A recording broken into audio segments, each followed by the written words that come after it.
You are listening to KLRN Radio, where liberty and reason still reign. My son was in the Army back during Desert Storm, but even then he wanted an MBA. He looked at a dozen schools, but only one offered the online education and flexibility he needed while he was in a tent in Iraq. Grantham University. Turns out that Grantham's been delivering affordable, relevant college and advanced degrees for over 65 years. Heck, if they can deliver a quality education to a soldier in a tent overseas, think about the flexibility Grantham can offer you so you can earn your degree too. It doesn't matter how complicated or full your life is, if getting a degree is on your bucket list, you'll want to do what my son did. You'll want to call Grantham. Find out how easy it is to get started on your education so you can check that college degree off your bucket list. Call Grantham right now, 800-910-1370. That's 800-910-1370. Flexible, affordable, relevant. Call 800-910-1370. Attention business owners and independent contractors. This is a money-saving message from Tax Mediation Services. If your business owes $20,000 or more in taxes, we can help you today, right now. Listen, dealing with the IRS is no picnic. It's an intimidating and extremely stressful process, and you don't want to go it alone. Our attorneys know every law, every tax break, and every possible opportunity to help you resolve and reduce your tax debt. And if you owe more than $20,000, you may be at the top of their hit list. So don't take your tax debt lightly, because it will not go away on its own. The IRS can seize your bank accounts, your home, and even shut down your business. Call our tax experts today at 1-800-783-0810 and let us deal with the IRS while you focus on your business. That's 1-800-783-0810. Again, that's 800-783-0810. The following program contains coarse language and adult themes. Listener discretion is advised.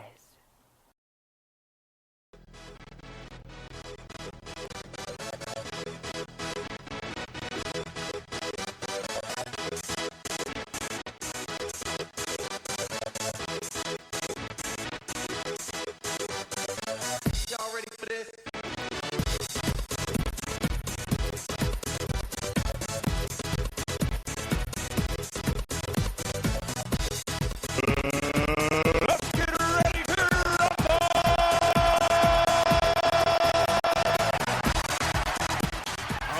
Tonight, I'm kind of feeling like we should have reworked that to say, let's get ready to mumble.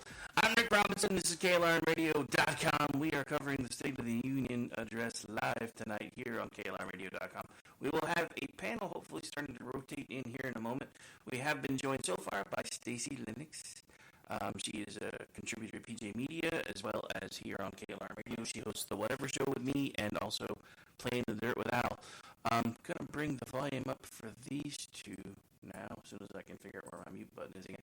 I lost everything, but we're here, we're live, and we shall see what we shall see. Because it's State of the Union time, and Biden almost didn't make it because protesters said no. So much fun. We also have Rex with us this evening. Good evening, sir. How are you? We should have Rex with us. We did have Rex with us. Did I lose everybody? You do. Oh, there we are.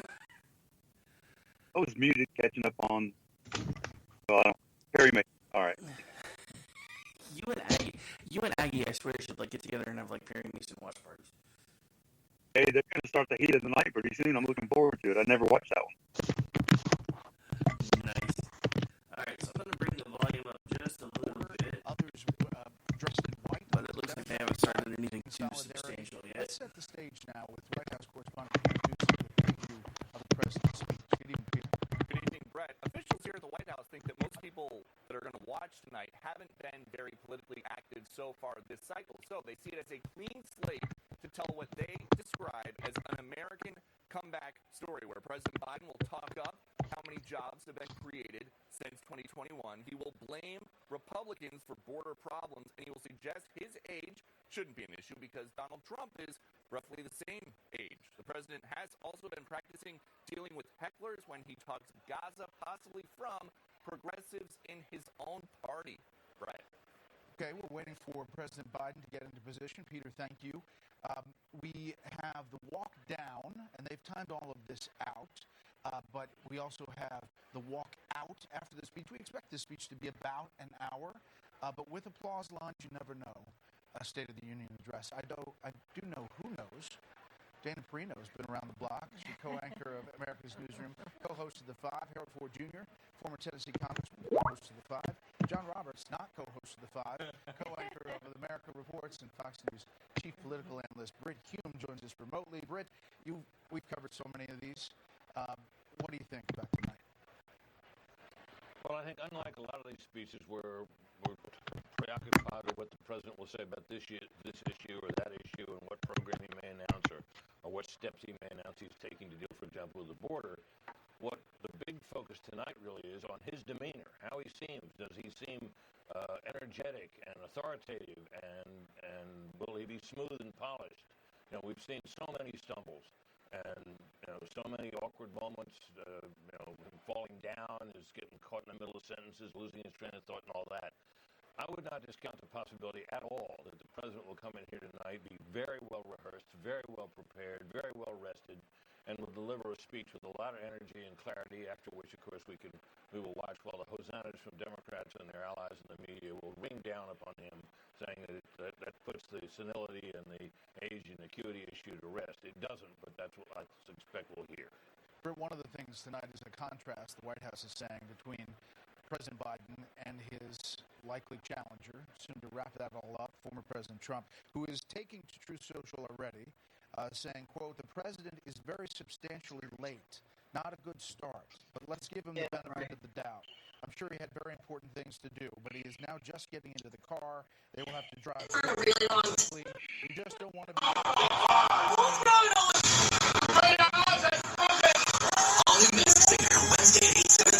Whoever that is really loud. Those guys. That's a Century Gabby. Oh, okay, that's a little bit of a different. They're curing right. Yeah, that's right. Or ever. It's a Century egg. Oh my gosh, I've heard of them. I've never had one, but I know they're cured on a really long time. I think that's what we're going to be today.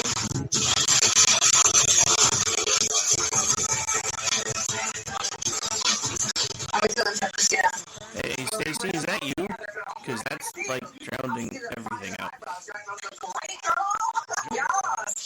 I have a really good eyebrow leading in New Jersey if anybody wants her.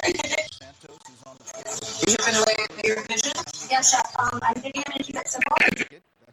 And Asian fire taco. Are you making your own meal? Is it a layer style, like more vinegar style? Where are you planning to rest your steak right now? Are you sure it's good through? Are you sure?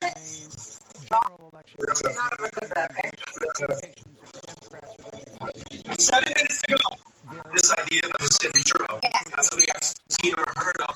How are we going to work the sausage into it? Think about maybe like crumbling the sausage. Got it, okay.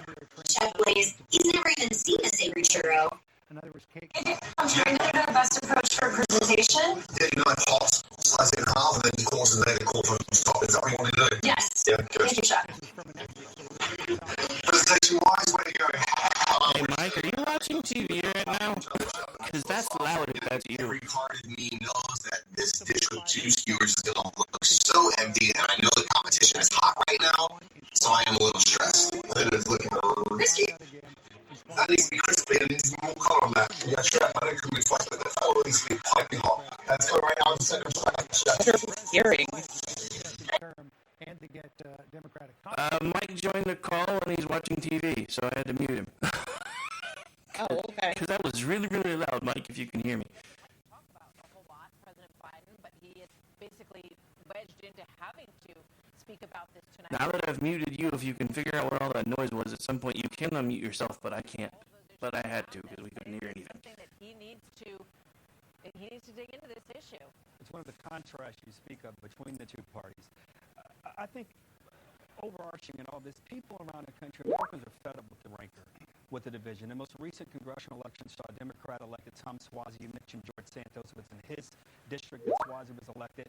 And he's come on shows all across his network saying people want us to work together. I hope President Biden tonight, we've said it all along, be cheerful. not contentious.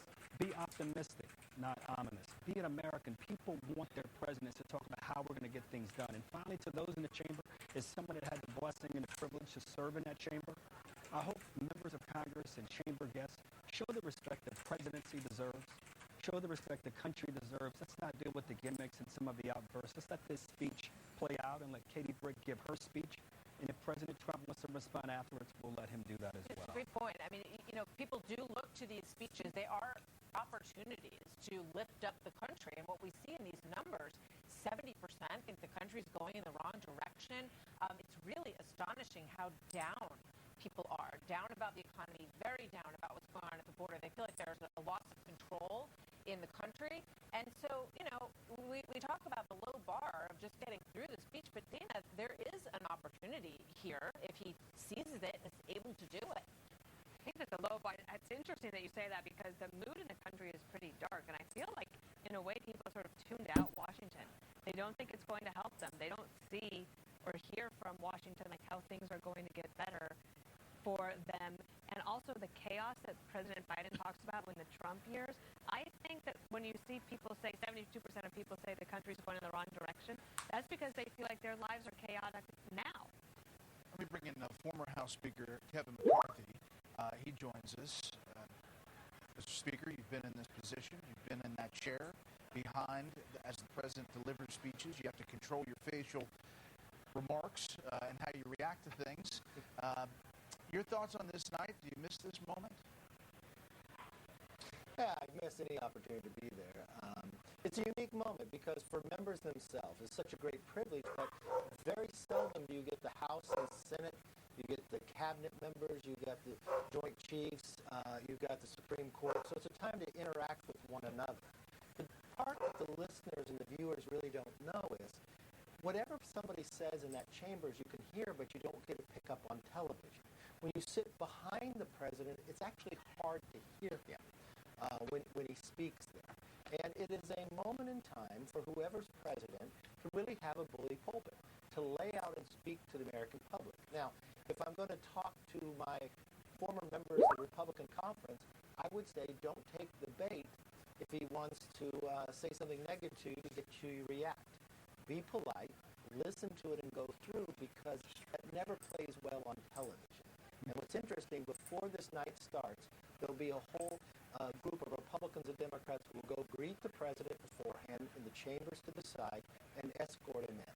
And then as the speech begins, you'll see whether he's going to lay out. And this is an election year, so I know this is going to be an election speech with election guests. And for Republicans, listen, be respectful, and get through it. See Senator Mark Kelly there, and in the distance, the Chief Justice, Justice Sotomayor. Interesting that obviously in the background of all of this. So basically, we got some of them at the Supreme Court, including we're being scolded to not be mean to the president while he gives a speech because he's an old man and senile. Yeah, pretty much. But there's a reason we have a disclaimer around these parts, so fuck them. Yeah. Also a cancer nurse is joining her this evening. Several guests. I mean, this whole tradition used to be maybe one or two people. Now the list from the White House is about 20 people long. There's Nancy Pelosi, the former Speaker of the House. Hard to say how much of an impact these guests have, but let's listen in. Guess we got to bring the volume up now. I guess they're finally getting started. The President's Cabinet. And so the cabinet walks in. Not yet. I guess it'll be another minute or so. I heard a gavel and got excited. I was like, hey, we're only 11 minutes late. Oh my God, the official White House feed has the president talking to people who have played the president. Oh yeah, I know. That's been playing off and on all day today. How much of this speech do you think is going to be aimed at the goals? Why are we introducing the president's cabinet? They do this all the time. I don't recall it. That's why I was asking. That's new to me. I'm pretty sure they've done it before, but hell, I don't know. I'm from a different timeline, so I could be, I don't know. Yeah, I'm from the timeline that Alec Baldwin is our president, and we had 5 seasons of Firefly. I want to go to that time, Mike. And to lay out why you deserve to be reelected again in the process, and what have you achieved. This election is different. When he ran for the office, it was open. Now it's a report card on the job that he has done. So he's going to try to check off and say, I kept this promise, this promise, this promise. But if you elect me again, this is further where I'll be able to go. Speaker McCarthy, Ooh. Pete Buttigieg entering the room. Or We just had Dennis Sullivan. more He inflation. had a difficult week over the famous World War II kiss photograph, which some underling had hoped to cancel from all of the VA hospitals and get rid of that photo. There's Mayorkas, obviously the man who is in charge of the Department of Homeland Security. And here's the next message from former President Donald Trump. There's nothing he can say tonight that can absolve him from letting 15 million people into our country illegally. He'll probably blame me, but I have the safest border in the history of our country, so that won't go very far, he says. All kinds of different numbers over how many people have gotten into the country. That one is a very high number. One of the cabinet members is always the designated survivor. It's not Kiefer Sutherland in that show. It is the Education Secretary Cardona tonight, who is not in the chamber in case, continuity of government someplace else. We're going to wait as the cabinet members come through here, and then we will get the announcement from William McFarland, House Sergeant at Arms. I want to bring in the panel. Harold, your thoughts on this night as we're setting the table here. The former president is right. The president is behind schedule here. Usually these things are to the minute. But this is a big moment for President Biden. Sheepishly, President Biden may be saying, look, everybody thinks I'm old. They joke about how I go to bed It's early. a big moment. He's up past 9. I'll speak a little longer, and I'll stay in the chamber. 9, yeah, he's up past 5. I'm impressed. We've all framed it right. He's got a couple things that he can deal with. He can talk about the issues. And he can talk about the things he wants to do. Didn't he get it I up? want to know what they hopped him up on. So he's got to show strength. I mean, everybody's mad about it being late. Everybody knows he had to stop for ice cream. He, too, can't be baited by some of the things some in the chamber may say and how they may heckle him. Stop Palestinian protesters from the road. The bar is a little low for him, I should say lower than it is for most presidents. I'm not kidding. It was all over Twitter. Oh, I know. It was on the news. Just reach out to the base. He's got to show he's seeking answers and not. I don't know if I'm happy that I'm actually working and don't have news. On some of the important issues. I'm pretty much offline at the moment. It'll be a big success for him tonight. Well, one area where common ground would be very helpful is on the border, John Roberts. And we heard earlier today that we shouldn't expect any executive order, that he won't pull the levers that are at his disposal as President of the United States to do remain in Mexico and catch and release. He's not going there, it appears. He's standing by his proclamation that he's done all that he can and that there's nothing else he can do, whereas... And he's such a liar. Anybody will tell you. President Trump lowest immigration numbers in recent history, pretty much totally through executive order. And Brett, I think somebody is watching, because we mentioned a second ago that the Democrats are going to fight this election on... Well, whoever that was broken. Try again. Donald Trump just put out on True Social, there's nothing he can say, Biden, that could absolve him from letting 15 million people into the country illegally. He'll probably blame me, but I had the safest border in history. You know, So if the former president wants to call in, we're happy to put him, instead of reading the Truth Social posts. He just might. Yeah, he may just might. That was right. He was broken up. Yeah, I don't know what happened. He was coming through fine earlier. Now he's coming through kind of broken. Britt, a lot of it is how this is delivered, because there's so many stories about, you know... May want to drop the call and come back in. Sometimes that fixes it. What about that thing that Harold talked about, the low expectations, the low bar that's essentially set? I think there has been a low bar set by what we've all witnessed. And I don't think it'll be hard for the president to clear it. And he will be greatly aided, I think, in terms of how the public reacts if Marjorie Taylor Greene, who has already said, I think, today to us here at Fox that she feels that decorum is not an issue because, you know, decorum was broken by what Joe Biden did on this, that, and the other thing. And, of course, she yelled at him the last time he was in the chamber. And she or someone else on the Republican side might do that again, and I don't think it'll go down well with the audience if any Republican does that or anybody does that, and it will probably be of help to him. Yeah, last time... Sort of like the 4 years the Democrats did to Trump. Marjorie Taylor Greene, she was bringing up He basically Yeah, I just love how, when we were going through the whole speaker fight and everything, it was Republicans are in disarray, Republicans are in disarray, and now their own side stopped him from coming in to do what may be his last State of the Union before he's up for, because he's up for re-election. But there's nothing about them being in disarray. All right, I think they're officially starting now. So I'm sure it'll take him at least 5 minutes to get to the podium, though. Surprised he didn't have a walker. Oh, listen to that. All that cheering and listening and yelling. Where's the decorum there? He likes to work the room. In fact, last State of the Union, getting out of the chamber, it took more than 20 minutes. Usually they give him 10 minutes from the speech to the door, and it took them a lot. But all these lawmakers, they post up, and they try to get FaceTime with President Biden or the president at hand. Both parties trying to get a word in and a moment. Let's see if we can listen in for a second.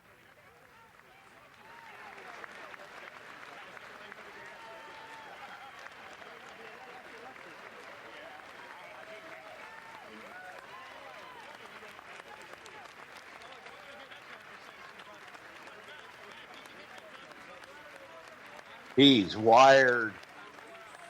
Oh my God, he's so freaking wired. Are all the stupid Democrat women wearing white again?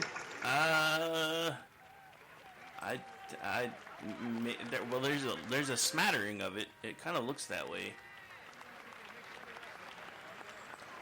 I'm honestly surprised they didn't come out dressed like Handmaid's Tales. Dude, he hasn't blinked. Dude, not sure. He looks like the guy in the Italian parody video. He looks like somebody hit him with embalming fluid before he got in. Oh, he's definitely been Botox. Steve Scalise and the other leadership in the House, the escorting body on both parties. Oh, she doesn't look happy, does she? Republicans and Democrats welcoming him, and there you got a glimpse of Marjorie. Look at her. She's like, no, don't come near me. Don't touch me. Don't you sniff me. No, Joe, don't touch me there. That's my no-no square. Let's see if he pays any attention to her. I think She's an escort or something.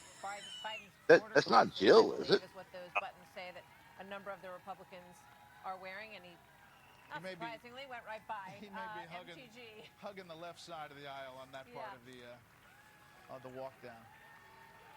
Yeah, they're wearing white. Her name, Laken Riley's shirt. Like, there's an empty chair in the chamber tonight to represent Laken Riley. Her family was invited by Congressman Michael Collins. Understandably, they are not ready to attend anything at this point. They're deeply grieving. And this president has not reached out to her family at all.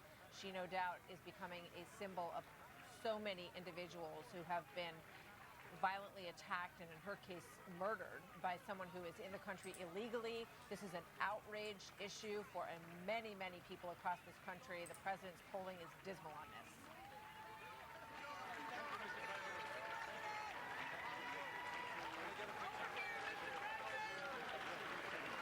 As Tom Suozzi, the new congressman who took George Santos' seat in Long Island. So, Britt, we've covered so many. LOL, Marjorie Taylor Greene's trolling him in person. There she is. Look, even as I called her name out. Right on cue. Right there, posted up. You've seen her there many times, Britt. He still has not blinked. It's an amazing moment because you see these politicians just without any hesitation, just reaching over, leaning in, touching the president. They need to quit. Let him get up there and speak before all the meds wear off. I know, right? They're going to kill his mojo. For a week at least, but they all look at them all. They all do this. This has been going on as long as I can remember. There's Manchin and Cheney. Again, and that's why I say that and there's Romney. Look. I feel really bad for the speech sign language lady. a team of professionals who have a chance to practice it. I wonder what they do when he gets really confused. I'm pretty sure they just start signing "fuck it." Well, she has the speech too, so she's actually signing the speech, so they don't ever realize that he's just verbally lost. I believe that they've only had like fewer than 10 cabinet meetings during his administration, and you think of all the problems that they have, like on the border or on education or even when it comes to like natural disasters. Like, why not? He's giving a 10-minute speech, isn't he? That's why he's taking so long to get there. Well, according to Joe Walsh, that's what they said he should have done. I'm sure that they would take issue with what I'm saying, but you just don't ever see them actually utilized. Great point. I mean, I remember when President Trump was in office, he would often have those sort of open events where all the members of the cabinet were sitting at the table. They would take questions. How soon before he starts calling us MAGA enemies of America? It's 5 minutes since he entered the chamber so far. Over under probably about 5 minutes. I don't know. If it's a 10-minute speech, I give it about 3. He's got a speech that's going to be, we're told, roughly about an hour, but maybe with applause. You know, you're talking about a long time here. There's Kirsten Gillibrand from New York. Applause? Now she's taking the picture. Well, no, with applause. Oh, okay. Yeah, I thought they said he's with a pause. I'm like, oh, okay, this is how they're going to keep him active. They're going to take a commercial break. They've been talking about like a true intermission. Yeah, but I think that was just Spicer trying to be funny. Well, then shoot him up with some more B12. Somebody who a lot of people thought was flirting with a potential third-party run. In the last polling that we did, 18% are looking for another candidate. And whether or not that was No more years. No more years. Oh, wait, my bad. He chatted with Manchin just a bit, and he's sitting with Mitt Romney, which is obviously Republican and Democrat, sending a signal there. Speaker McCarthy still with us. You've watched presidents walk down this aisle. Final thoughts before we get to the speech and what you think this is shaping up to be as he shakes the hands of the Supreme Court and the chairman of the Joint Chiefs there. One thing I've noticed from all the presidents, President Biden... Is he asking where kids are for sniffing? Down and walking out. He literally waits till everybody leaves. I've never seen quite anything like it. But the uniqueness, he's going right around the Supreme Court. He'll go to the Joint Chiefs, and then he'll walk up to the stage there, and he'll hand a speech to the Speaker and to the Vice President. And then he'll turn around and he'll have the teleprompters right there to a speech he's practiced. There's an old story where one of the speeches in the State of the Union that Bill Clinton was giving, he had to turn back around and tell Al Gore that they had last year's speech in the teleprompter. Can you Then imagine? he turned around and started giving that from memory. I mean, it's a nerve-wracking. When you sit in that position and you look out, the room is very small, even though it looks big on TV. And it gets a little nerve-wracking at that moment in time, but you do command a great deal of presence standing there.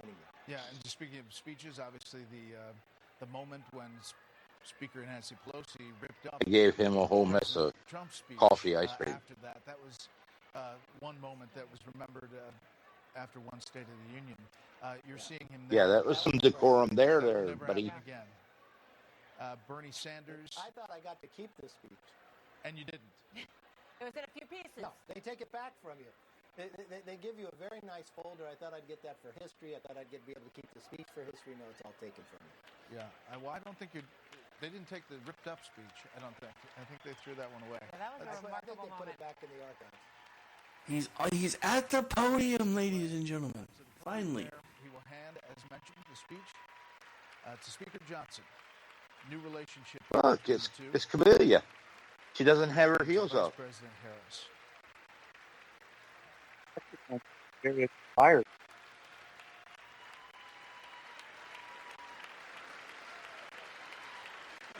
Let's listen in.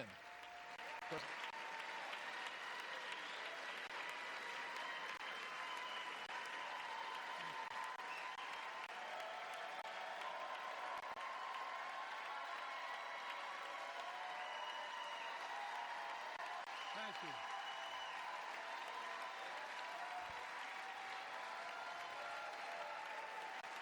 Senator Jill.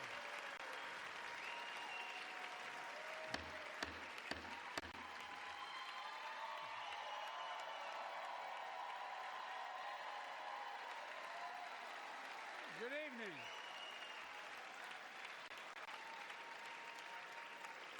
Good evening. If I were smart, I'd go home now.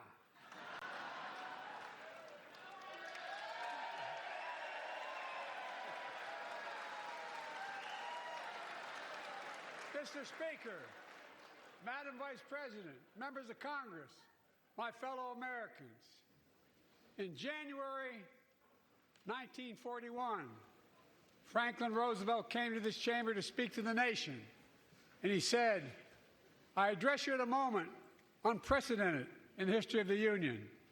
Hitler was on the march. War was raging in Europe. President Roosevelt's purpose was to wake up Congress and alert the American people that this was no ordinary time. Freedom and democracy were under assault in the world. Tonight, I come to this same chamber to address the nation. Now, it's we who face an unprecedented moment in the history of the Union. And yes, my purpose tonight is to wake up the Congress and alert the American people that this is no ordinary moment either. Not since President Lincoln and the Civil War have freedom and democracy been under assault at home as they are today. What makes our moment rare is that freedom and democracy are under attack both at home and overseas at the very same Pudding. time. Overseas, Putin It's of not Russia pudding, it's ice cream. invading Ukraine and sowing chaos throughout Europe and beyond. If anybody in this room thinks Putin will stop at Ukraine, I assure you he will not.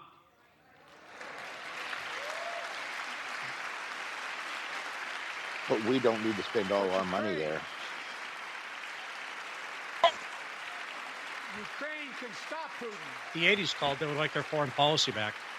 Ukraine can stop Putin. Yeah, I know. Who thought just a few years later we'd hear our side making the same joke that Obama made? That needs to defend itself. I just turned it on the TV. I thought Kamala might have been under the podium. Well, I mean, if we start seeing Biden make the commandant faces like from Police Academy, then we'll know where she's at. Just saying. The war in Ukraine, and I'm determined to keep it that way. But now, assistance to Ukraine is being blocked by those who want to walk away from our world leadership. It wasn't long ago when a Republican president named Ronald Reagan thundered, "Mr. Gorbachev, tear down this wall."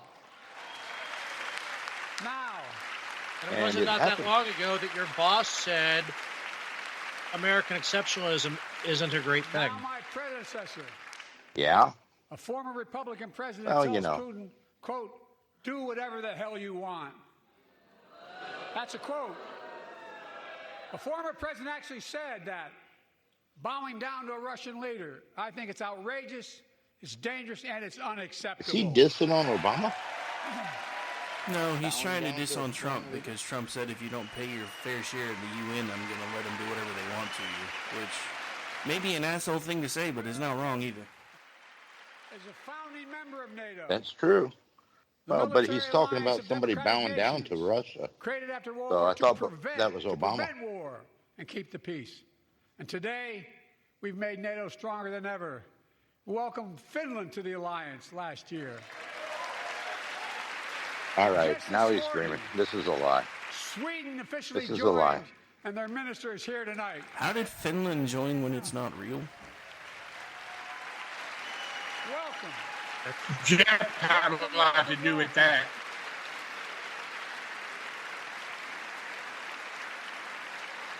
And they know how to fight.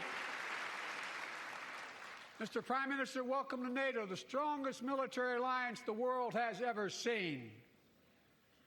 I say this to Congress, we have to stand up to Putin. Send me a bipartisan national security bill. History is literally watching. History is watching. If the United States walks away, The whistle. it will put Ukraine at risk. Europe is at risk. The free world will be at risk, emboldening others to do what they wish to do us harm. My message to President Putin, who I've known for a long time, is simple. We will not walk away. You got to walk there first. Narrator, he walked away. I thought this was supposed to be the State of the Union, not the State of NATO. I will not bow down. Because you can't. In a literal sense, Well, history is watching. it wouldn't be a bow History is down. watching. He'd fall down. Just like history watched 3 years ago on January 6th. When insurrection his enemy. I'm waiting for him to start ranting about his enemy. Stairs. Many of you are here on that darkest of days. We all saw with our own eyes the insurrection. Or any court, anybody has they come to stop the peaceful transfer of power, to overturn the will of the people. January 6th lies about the 2020 election and the plots to steal the election posed a gravest threat to U.S. democracy since the Civil War. But they failed. There it goes. Less than 10 minutes. America stood.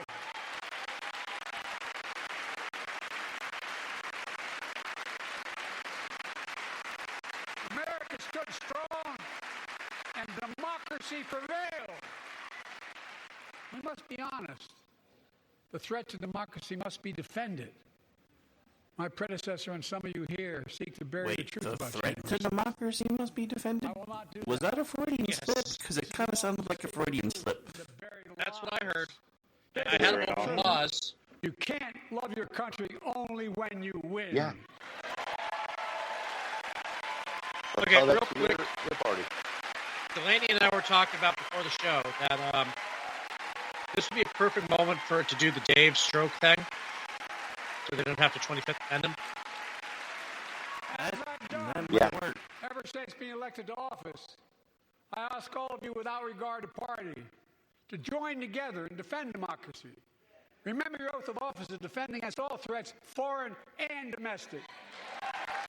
So when are you going to do something about the guy? Fair elections, restore trust in our institutions. All right, guys. And make clear political violence has absolutely I no gotta place. wake up in 6 no hours place and in go to work. America. Zero place. Well, thanks for hanging out. Sorry it was a half hour late. So, no, not your fault. I blame Biden. He had to get juiced up. He's on crack. He's on crystal. That man is speeding on something. Just looking at him. Your children and grandchildren will read about this day. And his Botox is frozen in his forehead. History is watching another assault on freedom. Joining us tonight is Latoya Later, Bailey, people. Have a good night. social worker in Birmingham. Have a good night, man. 14 months ago, she and her husband welcomed a baby girl thanks to the miracle of IVF. She scheduled treatments to have that second child. But the Alabama Supreme Court shut down IVF treatments across the state, unleashed by a Supreme Court decision overturning Roe v. Wade. She was told her dream would have to wait. What her family got through should never have happened. Unless Congress acts, it could happen again. So tonight, let's stand up for families like hers. To my friends across the aisle, don't keep this waiting any longer. Guarantee the right to AVF. Guarantee it nationwide.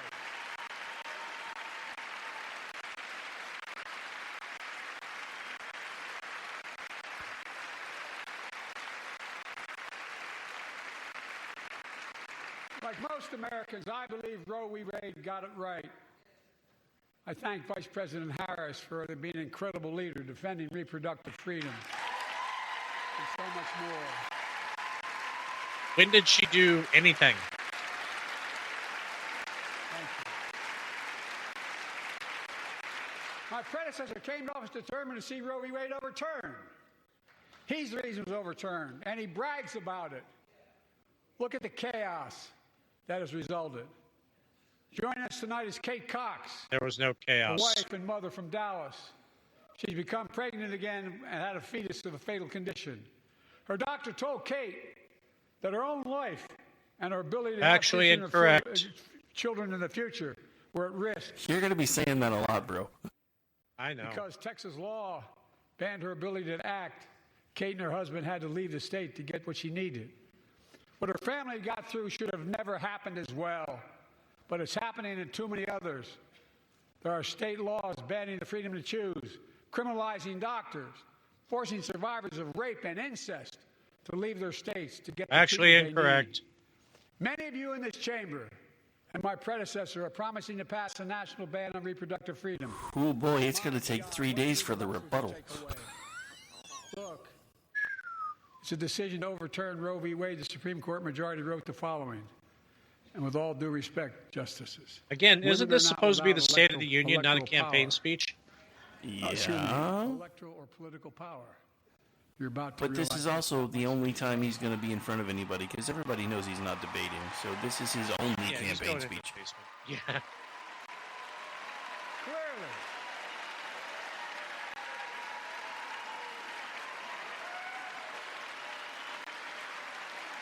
Clearly.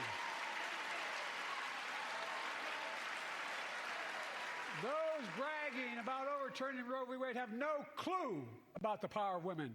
But they found out when reproductive freedom was on the ballot. We won in 2022 and 2020, and we'll win again in 2024. God, I hope not.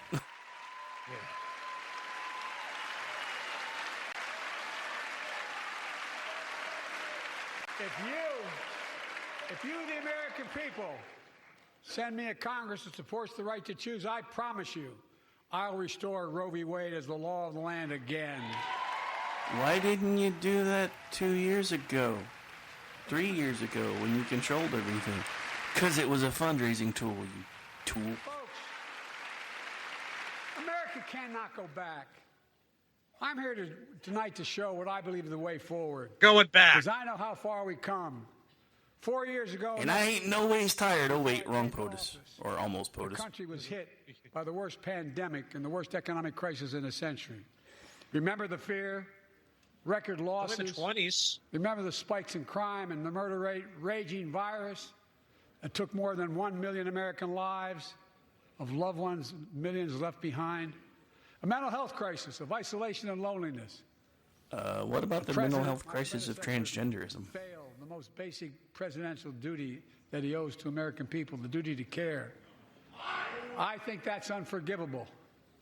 I came to office determined to get us through one of the toughest just yelled liar. periods in the Morty, nation's did you teleport to the Capitol? It doesn't make news, but in news in 1,000 cities and towns, the American people are writing the greatest comeback story never told.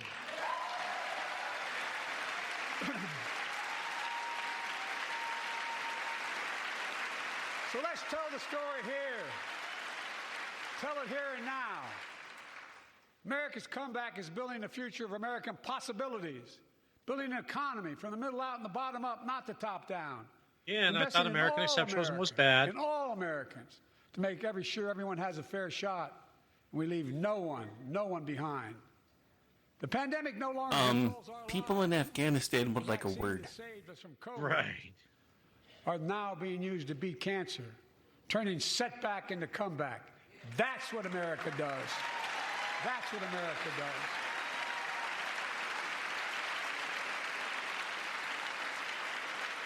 Folks, my inherited economy is on the brink. Now our economy is literally the envy of the world. 15 million new jobs in just 3 years. A record. A record. How many were lost? Unemployment at 50-year lows. It fell off the rolls. A record 16 million Americans are starting small businesses, and each one is a literal act of hope. Tell your government crushes them. Job growth and small business growth for Black and Hispanics and Asian Americans. 800,000 new manufacturing jobs in America and counting. Where is it written we can't be the manufacturing capital of the world? We are. We will. More people have health insurance today. More people have health insurance today than ever before. The racial wealth gap is as small as it's been in 20 years. Wages keep going up. Inflation keeps coming down. Inflation has dropped from 9% to 3%, the lowest in the world, and tending lower. Trending. The landing is and will be soft. And now, instead Dude, of the last time you said we were going to have a soft landing, we cratered. we're exporting American products and creating Smod-like American jobs. soft landing. Right here in America, where they belong.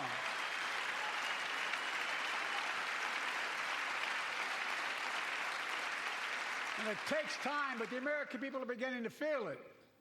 Consumer studies show consumer confidence is soaring. Buy America has been the law of the land since the 1930s. Past administrations, including my predecessor, including some Democrats as well in the past, failed to buy American. Not anymore. On my watch, federal projects that you fund, like helping build American roads, bridges, and highways, will be made with American products and built by American Fuck them workers. hoe-ass roads. Creating good-paying American jobs.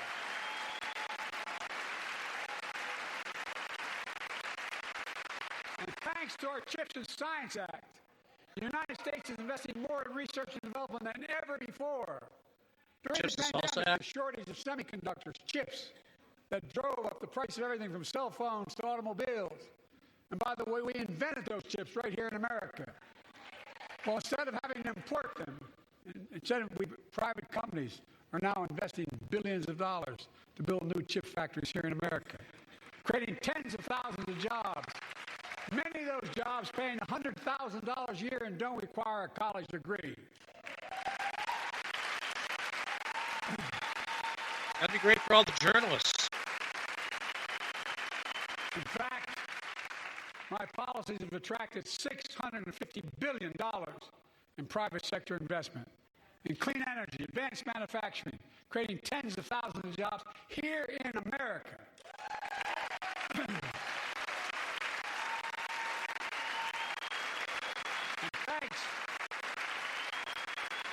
And thanks to our bipartisan infrastructure law, 46,000 new projects have been announced all across your communities. And by the way, I noticed some of you have strongly voted against it, or they're cheering on that money coming in. I like it. I'm with you. I'm with you. And if any of you don't want that money in your district, just let me know.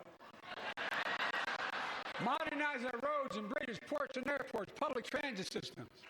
Removing poisonous lead pipes so every child can drink clean water without risk of brain damage. You know, you could have done that like 12 times over by now, old man. Yeah.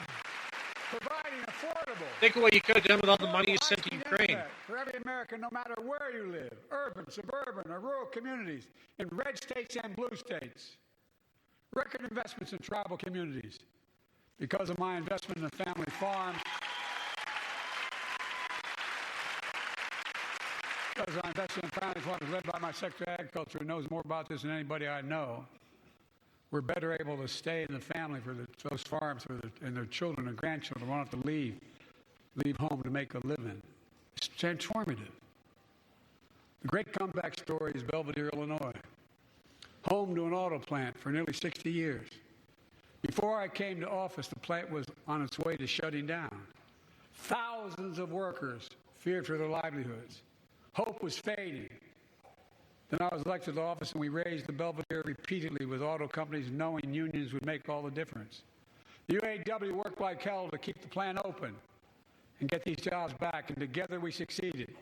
Instead of auto factories shutting down, auto factories reopening, and new state-of-the-art battery factories being built to power those cars there at the same. You mean the cars that nobody's buying, so people have stopped making them? Do you realize demand has gone down so far on Teslas that they're now cheaper than a lot of cars? Because people are tired of being broken down in the snow. Community is moving forward again. Because instead of watching auto jobs of the future go overseas, 4,000 union jobs with higher wages are building the future in Belvedere right here in America.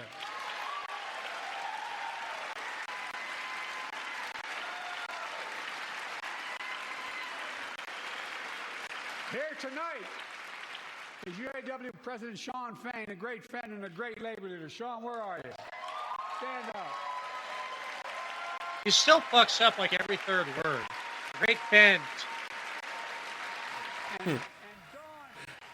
It's like the tape skips or something. And Dawn Sim. Yeah. A third generation. Like a 5-year-old talking. UAW worker. You know, where like their tongue and their mouth still don't work well together. To be the first president to stand on the picket line, and today, Dawn has a good job in her hometown, providing stability for her family and pride and dignity as well. Showing once again, Wall Street didn't build America. They're not bad guys. They didn't build it, though. The middle class built the country, and unions built the middle class. You didn't build that.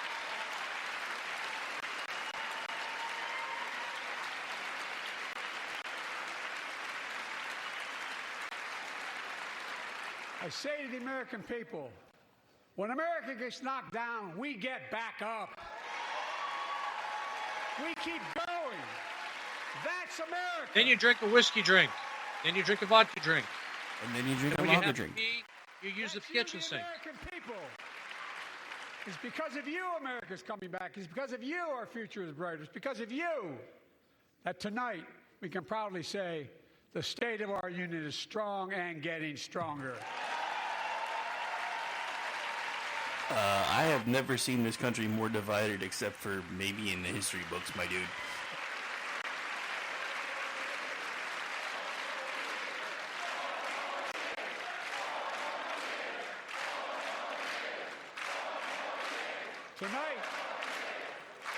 Tonight, I want to talk about the future of possibilities that we can build together. A future after you where the tore down days half of the country trickle-down for 20 economics minutes? are over. Now And you the want to be wealthy and positive? biggest corporations no longer get all the tax breaks. And by the way, I understand corporations. I come from a state that has more corporations invested than every one of your states in the United States combined. And I represented for 36 years. I'm not anti-corporation, but I grew up in a home where trickle-down economics didn't put much on my dad's kitchen table. That's why I determined. So you were raised in a home in the 80s? When they do well, the poor are way up and the wealthy still do very well. We all do well. And there's more to do to make sure you're feeling the benefits of all we're doing. Americans pay more for prescription drugs than anywhere in the world. It's wrong, and I'm ending it. Johnson looks like he wants to take him out behind the high school gym.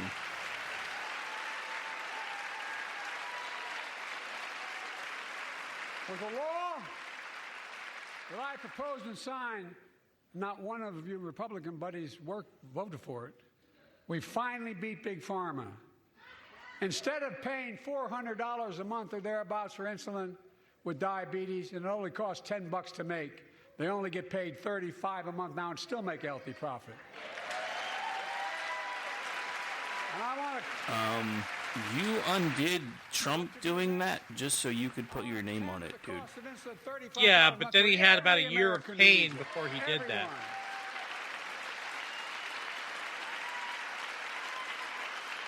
For years, people have talked about it, but finally we got it done and gave Medicare the power to negotiate lower prices on prescription drugs, just like the VA is able to do for veterans. That's not just saving seniors money. It's saving taxpayers money. We cut the federal deficit by $160 billion. Because Medicare will no longer have to pay those exorbitant prices to Big Pharma. This year, Medicare is negotiating lower prices for some of the costliest drugs on the market to treat everything from heart disease to arthritis. It's now time to go further and give Medicare the power to negotiate lower prices for 500 different drugs over the next decade. They're making a lot of money, guys.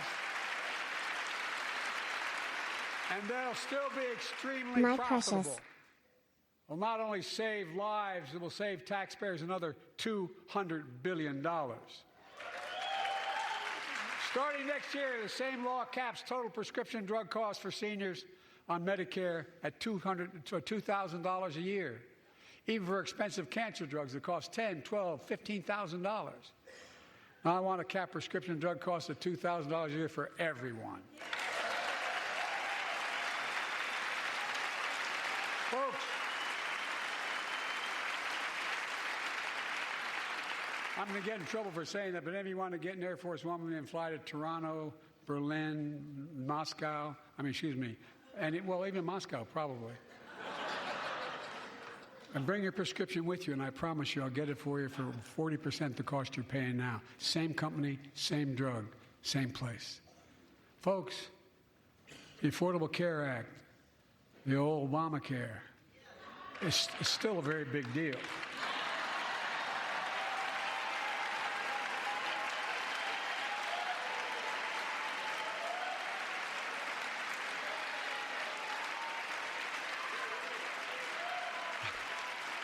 Over 100 million of you can no longer be denied health insurance because of pre-existing condition.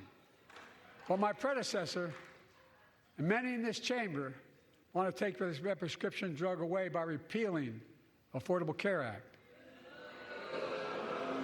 I'm not going to let that happen. We stopped you 50 times before and we'll stop you again. In fact, I'm not only protecting it, I'm expanding it. We enacted tax credits of $800 per person per year, reduce health care costs for millions of working families. That tax credit expires next year. I want to make that savings permanent.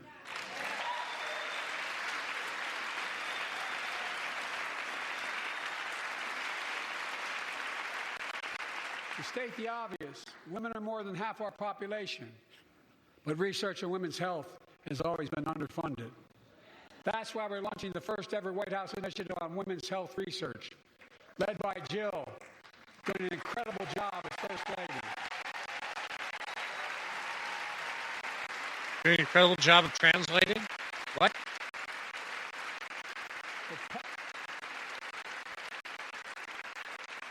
We'll pass my plan for $12 billion to transfer women's health research and benefit millions of lives all across America.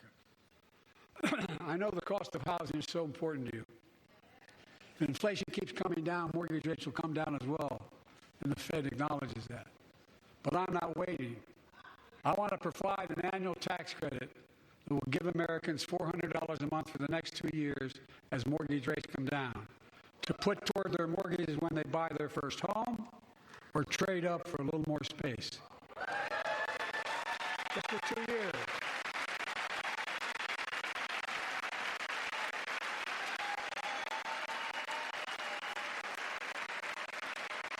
And my administration is also eliminating title insurance on federally backed mortgages. When you refinance your home, you can save $1,000 or more as a consequence.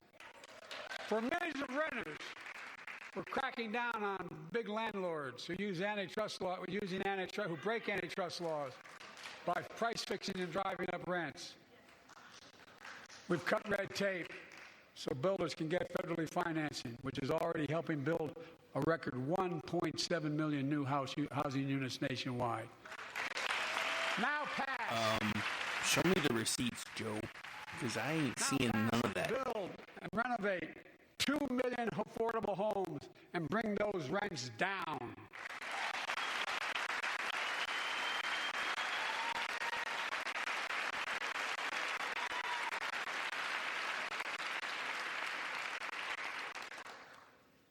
To remain the strongest economy in the world, we need to have the best education system in the world. And I suspect all of you, want to give every child, a good start by providing access to preschool for 3 and 4 years old. You know, I think I pointed out last year,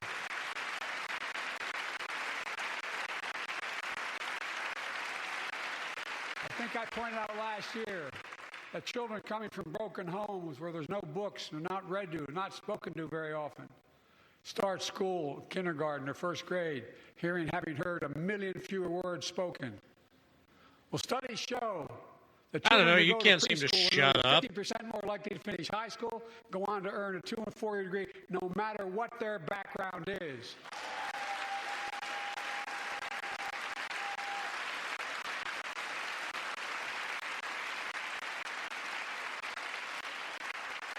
I met a year and a half ago with the leaders of the Business Roundtable. They were mad that they were angry. I think, well, they were discussing why I wanted to spend money on education.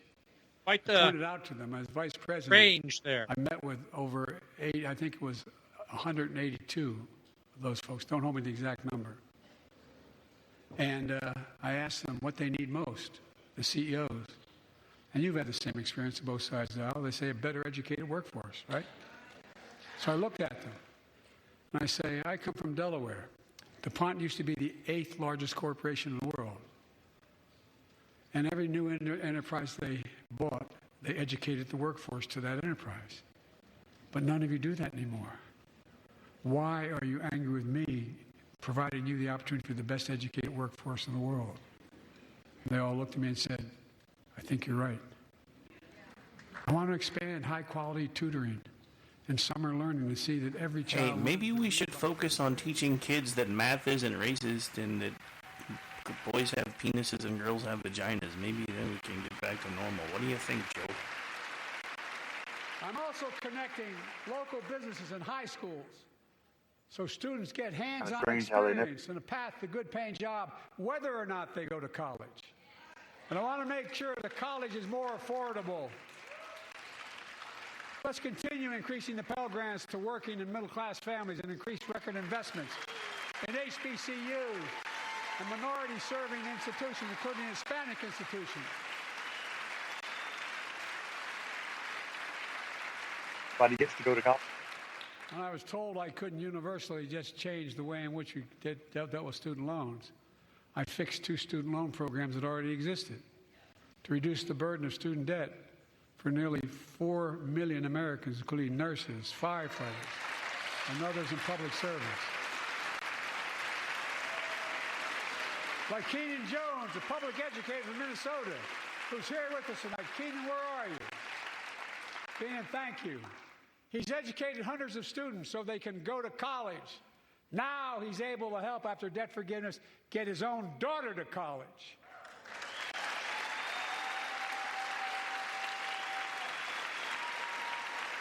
And folks, look,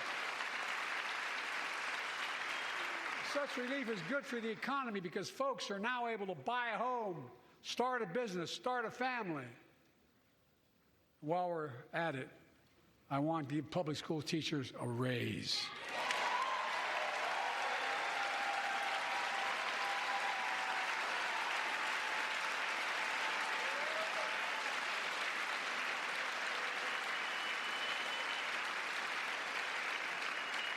And by the way, the first couple So what you're saying is you want a further federalized education.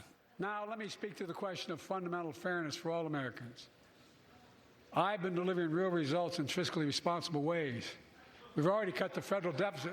Over $1 trillion. No, you haven't. I signed the bipartisan deal. Actually incorrect. To cut another $1 trillion in the next decade. It's my goal to cut the federal deficit another $3 trillion by making big corporations and very wealthy finally beginning to pay their fair share.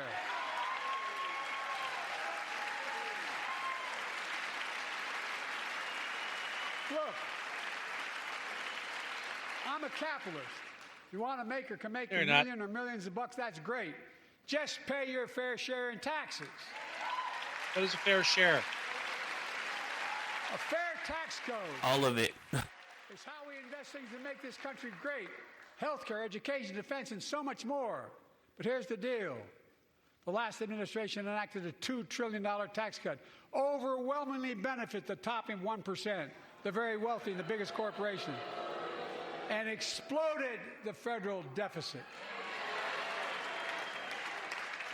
They added more to the national debt than any presidential term in American history. Check the numbers. Folks at home, does anybody really think the tax code is fair? Do you really think the wealthy and big corporations need another $2 trillion tax break? I sure don't. I'm going to keep fighting like hell to make it fair. Under my plan, nobody earning less than $400,000 a year will pay an additional penny in federal taxes. Nobody, not one penny. And they haven't yet. In fact, the child tax credit I passed during the pandemic cut taxes for millions of working families and cut child poverty in half. Are you sure? No child should go hungry in this country. The way to make the tax code fair is to make big corporations and the very wealthy begin to pay their fair share. Remember in 2020, 55 of the biggest companies in America made $40 billion and paid zero in federal income tax. Zero. Not anymore. Thanks to the law I wrote and we signed, big companies have to pay a minimum of 15%. But that's still less than working people pay in federal taxes. It's time to raise corporate minimum tax to at least 21%. Oh, 15. So every big corporation finally begins to pay their fair share. I also want to end tax breaks for big pharma, big oil, private jets, massive executive pay when it's only supposed to be $1 million that can be deducted. They can pay them $20 million if they want, but deduct $1 million. End it now. You know, there are 1,000 billionaires in America. You know what the average federal tax is for those billionaires? No. They're making great sacrifices, 8.2%. That's far less. Now, what are they paying in business taxes? Because you don't become a billionaire just by, billionaire should pay a lower federal getting tax rate 10% than a for the teacher, a big guy. sanitation worker, or a nurse.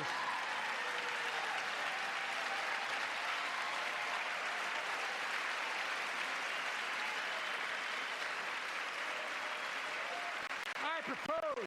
Okay, guys, I got to drive stupid early tomorrow. Thanks for letting me join in. Y'all have a great night. And I think you and I might be the only ones left besides Rex. Everybody else is slowly kind of faded away.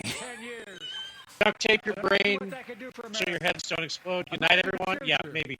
I see people muted. I think Stacy said she was coming back. Yeah, So, I figure she'll come back eventually. yeah. All right, good night, guys. Thank you. Have to choose between working and taking care of their sick family members. Imagine the future of home care and elder care, and people living with disabilities, so they can stay in their homes and family caregivers can finally get the pay they deserve. Tonight, let's all agree once again to stand up for seniors. Many of my friends on the other side of the aisle want to put Social Security on the chopping block. If anyone here tries to cut Social Security, Medicare, or raise the retirement age, I will stop you.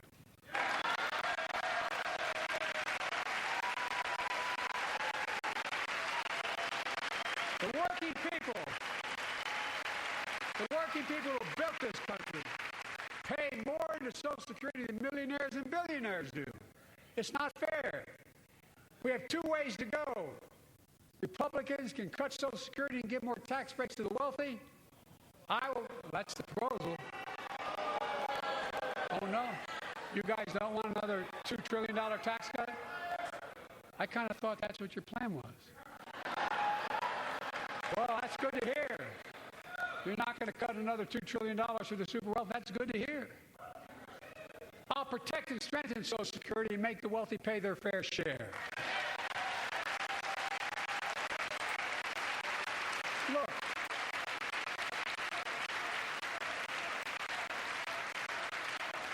too many corporations raise prices to pad their profits, charging more and more for less and less. That's why it's cracking down on corporations engaged in price gouging and deceptive pricing, from food to healthcare to housing. In fact, the snack companies think you won't notice if they change the size of the bag and put a hell of a lot fewer, same size bag. Here comes the Cookie Monster defense. No, I'm not joking. It's called shrinkflation. Pass Bobby Casey's bill and stop this. I really mean it.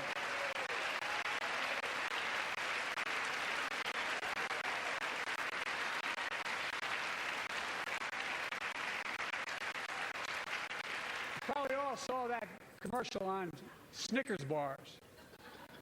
You get charged the same amount, and you got about 10% fewer Snickers in it. Look, I'm also getting rid of junk fees, those hidden fees at the end of your bill that are there without your knowledge. My administration announced we're cutting credit card late fees from $32 to $8.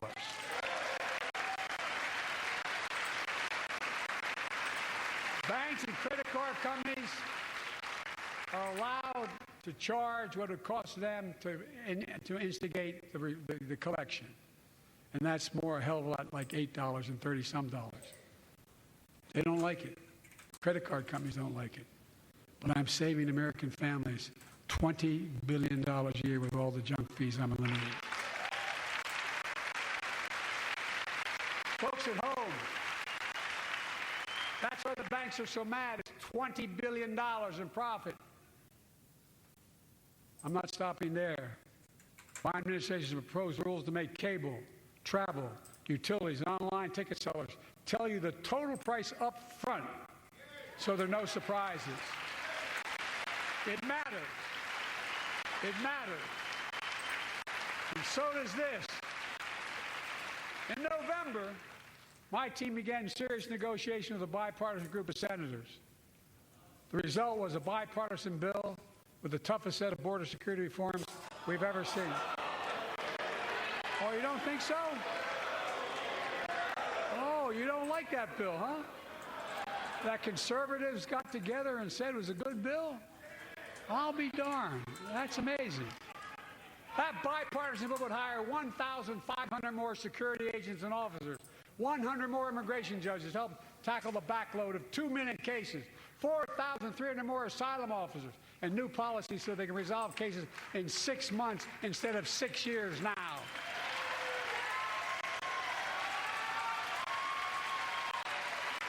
What are you against? 100 more high-tech drug detection machines to significantly increase the ability to screen and stop vehicles smuggling fentanyl into America. That's killing thousands of children.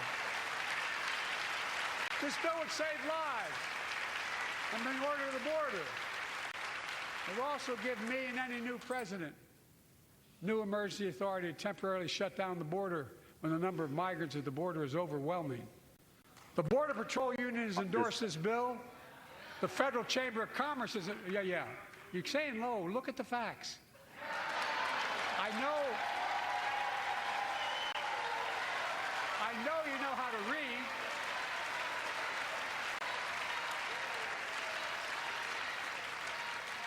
I believe that given the opportunity for a majority in the House and Senate would endorse the bill as well, a majority right now.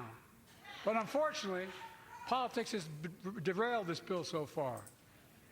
I'm told my predecessor called members of Congress in the Senate to demand they block the bill. He feels political win. He viewed it as a political win for me and a political loser for him. What? I'd be a winner. Not really. Uh-oh.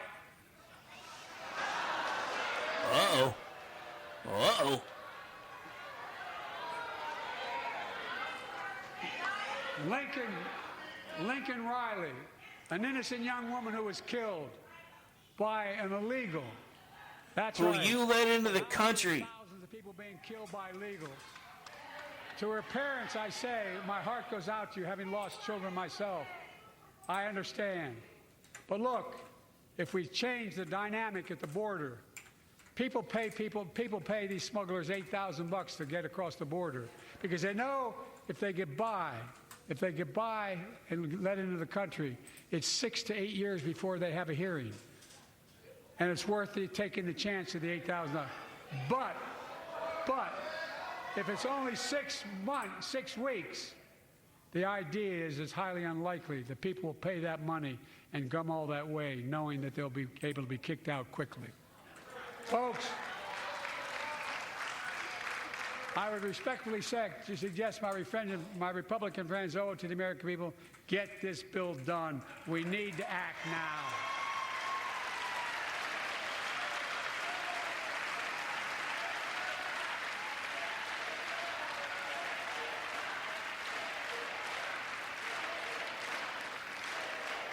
And if my predecessor is watching, instead of paying politics and pressuring members of Congress to block the bill, join me in telling the Congress to pass it. We can do it together. But that's what here's what he will not do. I will not demonize immigrants saying they are poison in the blood of our country. I will not separate families. I will not ban people because that was 2 coughs. Now we got to take 2 shots. On my first day in office, I introduced a comprehensive bill to fix our immigration system. Take a look at it. It has all these and more. Secure the border. Provide a pathway to citizenship for dreamers. And so much more. But unlike my predecessor, I know who we are as Americans. We're the only nation in the world with a heart and soul that draws from old and new. Home to Native Americans whose ancestors have been here for thousands of years. Home to people of from every place on earth. They came freely. Some came in chains. Some came when famine struck, like my ancestral family in Ireland. Some to flee persecution, to chase dreams that are impossible anywhere but here in America. That's America. And we all come from somewhere, but we're all American. We're all American if we come here properly. You keep leaving that part off. Look, folks, we have a simple choice. We can fight about fixing the border, or we can fix it. I'm ready to fix it.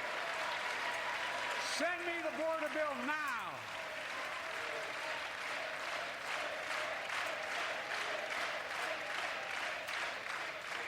A transformational moment in history happened 59 years ago today in Selma, Alabama. Hundreds of foot soldiers for justice marched across the Edmund Pettus Bridge, named after the Grand Dragon of the Ku Klux Klan, to claim their fundamental right to vote. They were beaten, they were bloody, and left for dead. Our late friend and former colleague, John Lewis, was on that march. We miss him.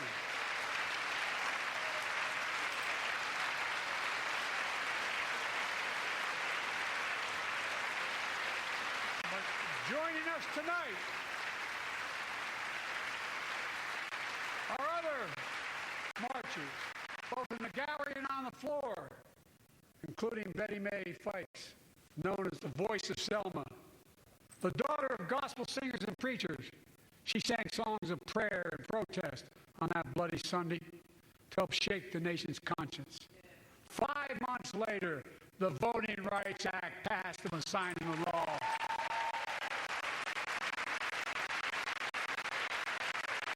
Thank you. Thank you, thank you, thank you.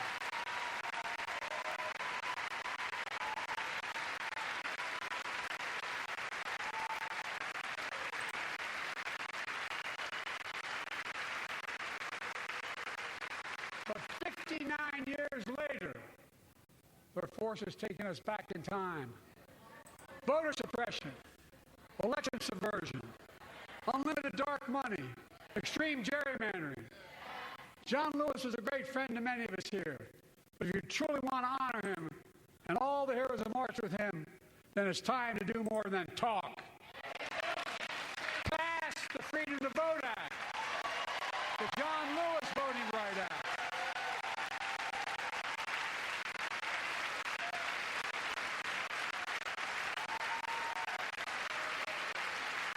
And stop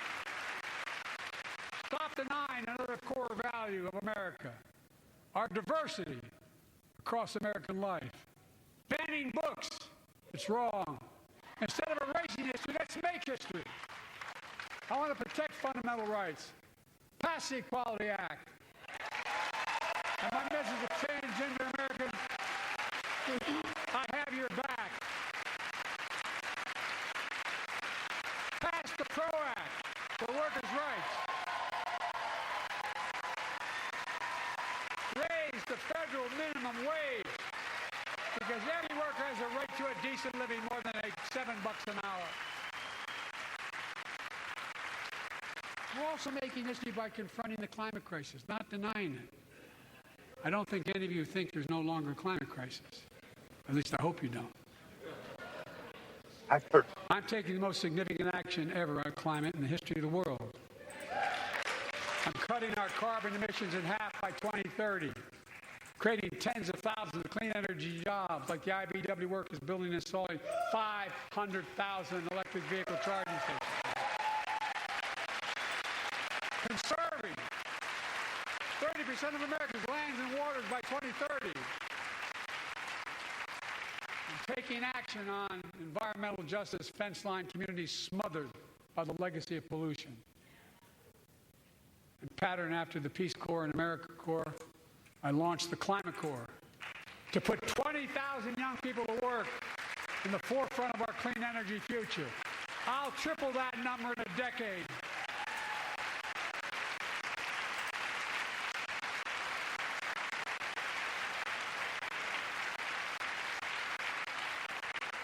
To state the obvious, all Americans deserve the freedom to be safe.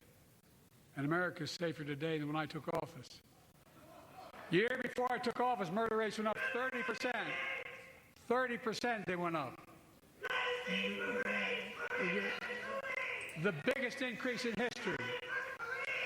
It was then, through my American Rescue Plan, which every American voted against, I might add, we made the largest investment in public safety ever. Last year, the murder rate saw the sharpest decrease in history. Violent crime fell to one of its lowest levels in more than 50 years. But we have more to do. We have to help cities invest in more community police officers, more mental health workers, more community violence intervention. Give communities the tool to crack down on gun crime, retail crime, and carjacking. Keep building trust as they've been doing by taking executive action on police reform and calling for it to be the law of the land. Directing my cabinet to review the federal classification of marijuana and expunging thousands of convictions for the mere possession, because no one should be jailed for simply using or have it on their record. Take on crimes of domestic violence. I'm ramping up the federal enforcement of the Violence Against Women Act that I proudly wrote when I was a senator, so we can finally end the scourge against women in America.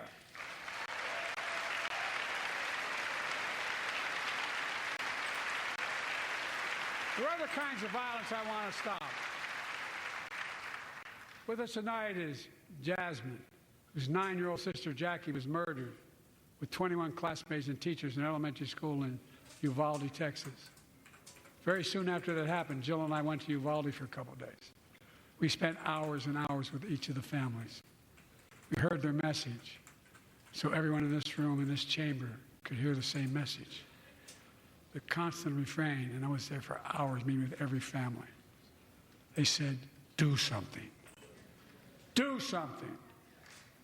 Well, I did do something by establishing the first ever Office of Gun Violence Prevention in the White House that the Vice President is leading the charge. Thank you for doing it. Meanwhile, here comes the gun grabber portion of the show. Woohoo! Meanwhile, my predecessor told the NRA he's proud he did nothing on guns when he was president. Oh. After another shooting in Iowa recently, he said, when asked what to do about it, he said, just get over it. There's his quote, just get over it. I say, stop it. Stop it, stop it, stop it.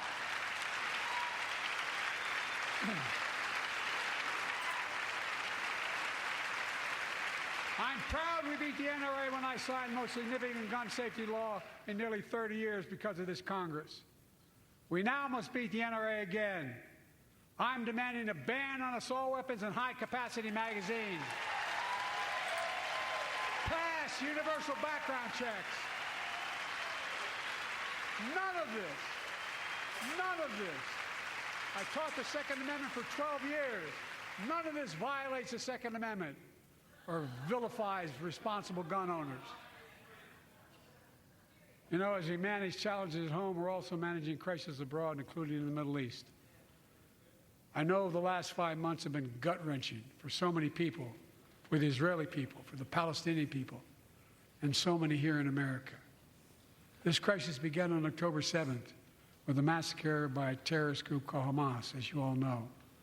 1,200 innocent people, women and girls, men and boys, slaughtered after enduring sexual violence. The deadliest day for the Jewish people since the Holocaust, and 250 hostages taken. Here in this chamber tonight are families whose loved ones are still being held by Hamas. I pledge to all the families that we will not rest until we bring every one of your loved ones home. We also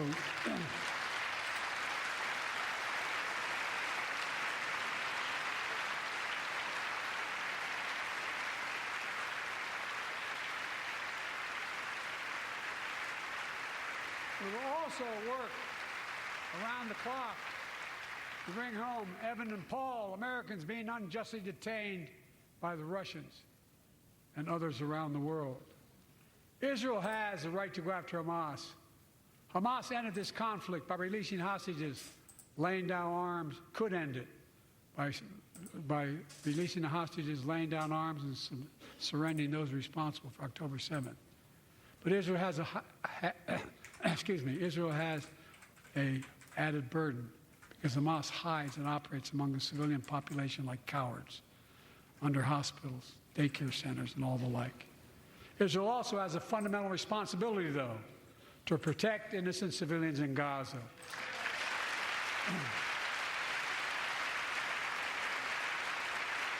This war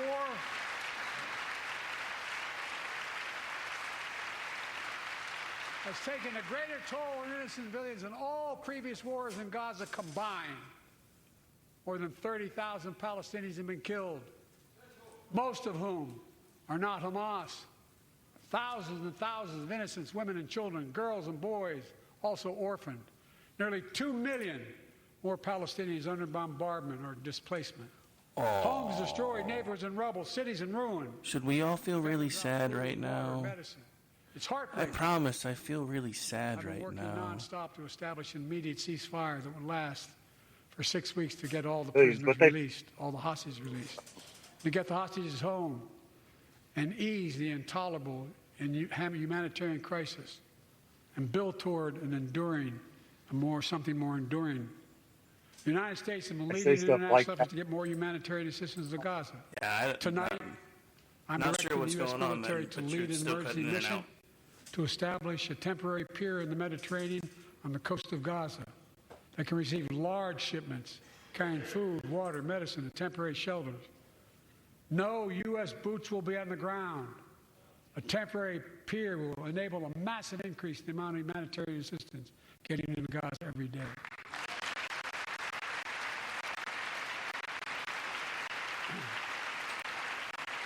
And Israel must do its part. Israel must allow more aid into Gaza to ensure humanitarian workers aren't caught in the crossfire. They're announcing they're going to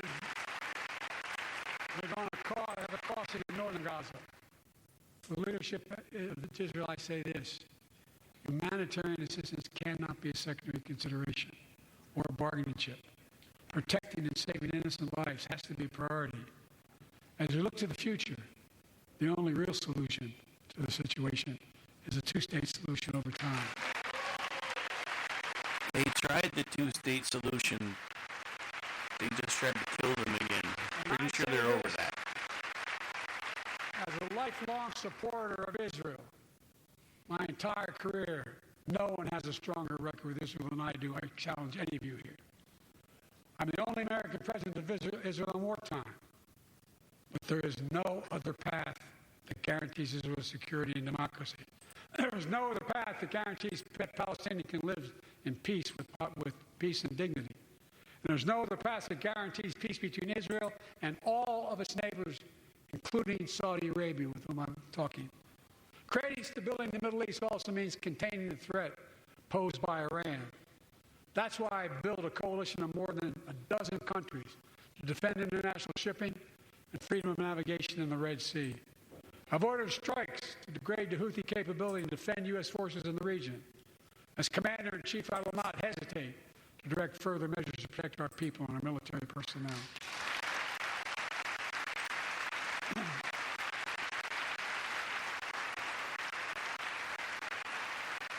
For years, I've heard many of my Republican and Democratic friends say that China is on the rise and America's falling behind. They've got it backwards. I've been saying it for over 4 years, even when I wasn't president. America's rising. We have the best economy in the world. And since I've come to office, our GDP is up, our trade deficit with China is down to the lowest point in over a decade. And we're standing up against China's unfair economic practices. We're standing up for peace and stability across the Taiwan Straits. I've revitalized our partnership and alliance in the Pacific. India, Australia, Japan, South Korea, Pacific Islands.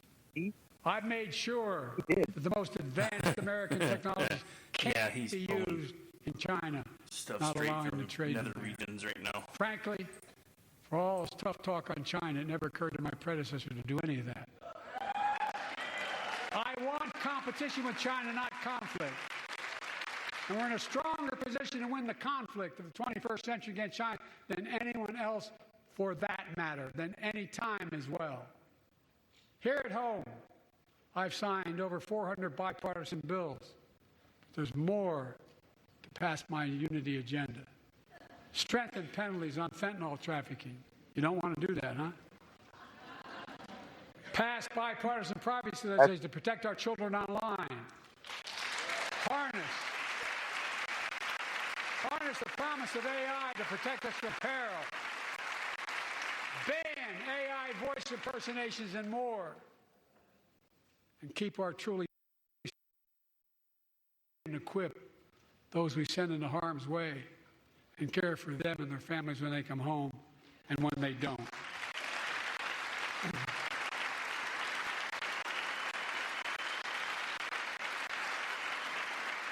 That's why the song Support and Help of Dennis and the VA, I signed the PACT Act.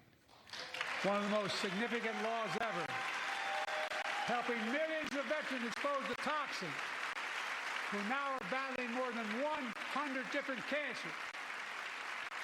Many of them don't come home, but we owe them and their families support.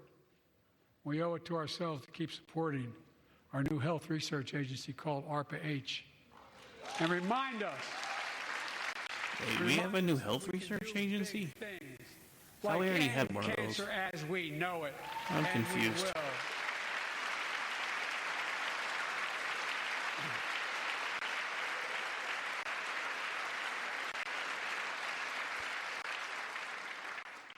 Let me close with this.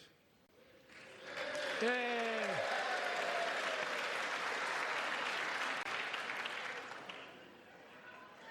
I know you don't want to hear any more, Lindsay, but I got to say a few more things.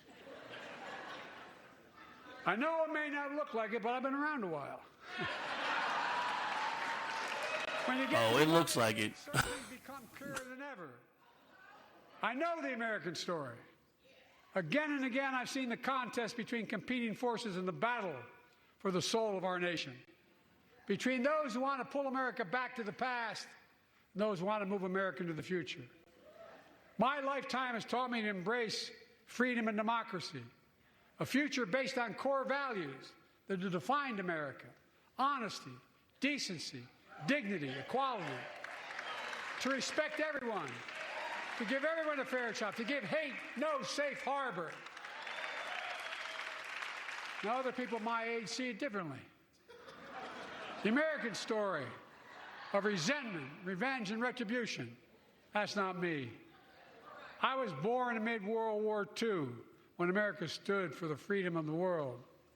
I grew up in Scranton, Pennsylvania, and Claymont, Delaware, among working-class people who built this country. I watched in horror as two of my heroes, like many of you did, Dr. King and Bobby Kennedy, were assassinated. And their legacies inspired me to pursue a career in service.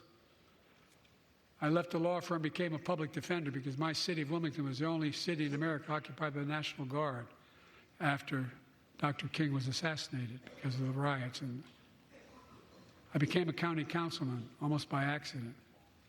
I got elected to the United States Senate when I had no intention of running at age 29. So Then you're Vice saying President. if not for that happy accident, we wouldn't be where we are right now. Has anybody got a DeLorean? Anybody? Anybody?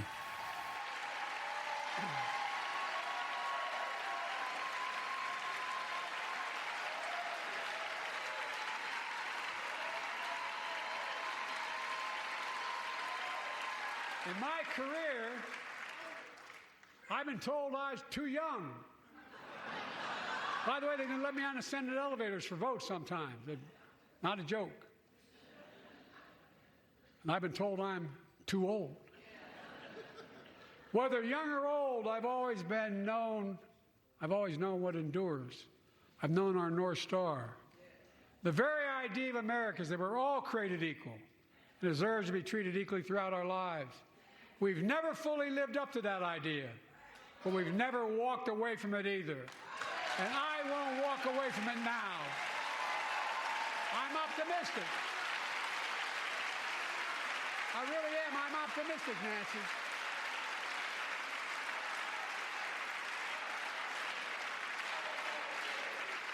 My fellow Americans, the issue facing our nation isn't how old we are. It's how old are our ideas. Hate, anger, revenge, retribution are the oldest of ideas. But you can't lead America with ancient ideas that only take us back. You lead America, the land of possibilities. You need a vision for the future and what can and should be done. Tonight you've heard mine. I see a future where defending democracy, you don't diminish it. I see a future where we restore the right to choose and protect our freedoms, not take them away. I see a future where the middle class finally has a fair shot and the wealthy have to pay their fair share in taxes. I see a future where we save the planet from the climate crisis and our country from gun violence. Above all, I see a future for all Americans. I see a country for all Americans. And I will always be president for all Americans because I believe in America. I believe in you, the American people. You're the reason we've never been more optimistic about our future than I am now. So let's build the future together. Let's remember who we are. We are the United States of America. And there is nothing beyond our capacity when we act together. God bless you all, and may God protect our troops. Thank you, thank you, thank you. President Joe Biden delivering a State of the Union address lasting just about an hour and 8 minutes. It started off a little differently. Protocol says the Speaker of the House introduces the President with the words, "It's my high honor and privilege to introduce the President of the United States." Speaker Johnson was ready, but President Biden dove right in to that speech straight away. He started with freedom and democracy under assault. He pointed to Russia on the march in Ukraine, calling... I got nothing. I got absolutely nothing, except for the fact checkers are going to be busy for days and days and days and days. And I found the perfect gift in my Twitchy contributions. I found Dale from King of the Hill dancing behind the podium. It's like, this would have been a better State of the Union. That's how I ended my contributions to Twitchy tonight as well. Dude gets paid $450,000 a year to yell at us. I kind of want that job. It felt like he had his right arm at that one odd angle, like in the old days, back in the 30s, overseas, while he was yelling at us.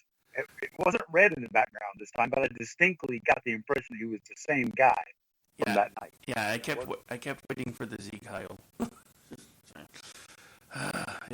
Also, I took that adulation as if America loves him in the room that he was in. He was saying all the bullshit stuff that Democrats love so much. Man, if the FCC ever gets a hold of this, I will never be allowed to come back on internet radio. We are not FCC regulated, my friend. That's actually part of the reason why I started doing things mostly over here, because I got tired of people telling me what I can and can't say. Now, they are trying to make us FCC regulated, but we're not yet. Which is another reason why I hope that Trump gets into office. Get a hold of that. Apparently, I can't seem to stop being Rex, even on air sometimes.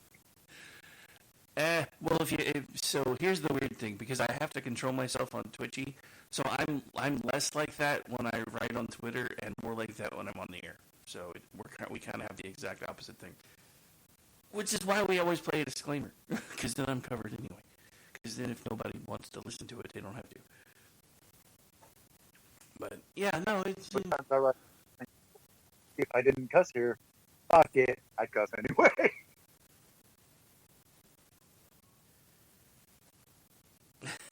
Like I said, we have a disclaimer for a reason.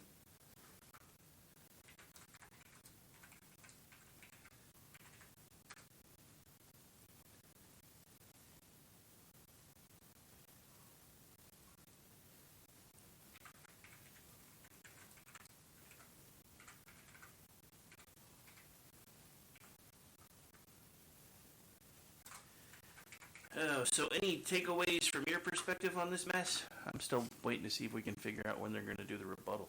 Because there's supposed to be a rebuttal. I got like a lot of nothing, really. I mean, I didn't see, nothing happened that I wouldn't have expected to hear or see.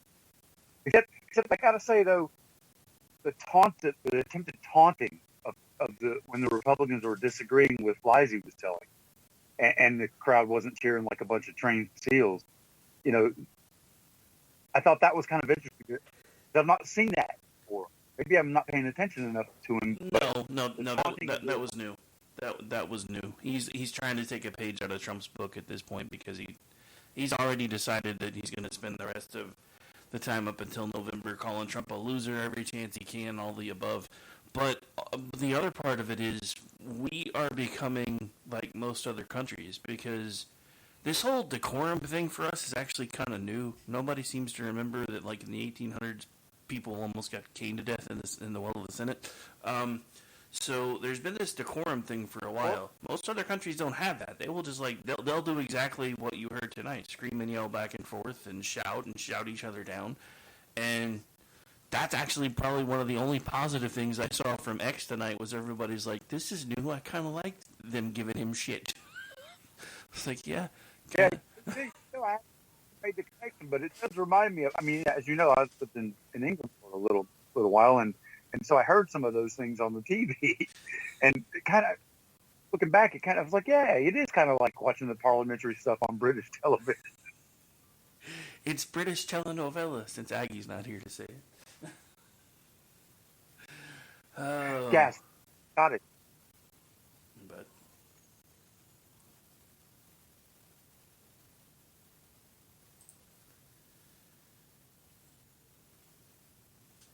do you recall who's doing the rebuttal? I've lost that. I saw her name a moment ago. Senator Katie Britt is who they picked. Oh, Alabama. I should have known. I didn't vote for her. You didn't vote for her? No, I'm just kidding. I don't care. I'm not sure, but same reason, basically. He picked Haley Romney Emma style. Maybe not that bad, but still, I didn't vote for her. I voted for somebody else. Oh, I would really like to. I wish I could read lips better.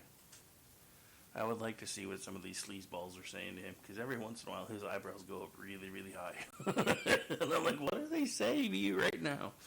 Is that the Botox kicking back in? Maybe he's just wondering if that was on that night.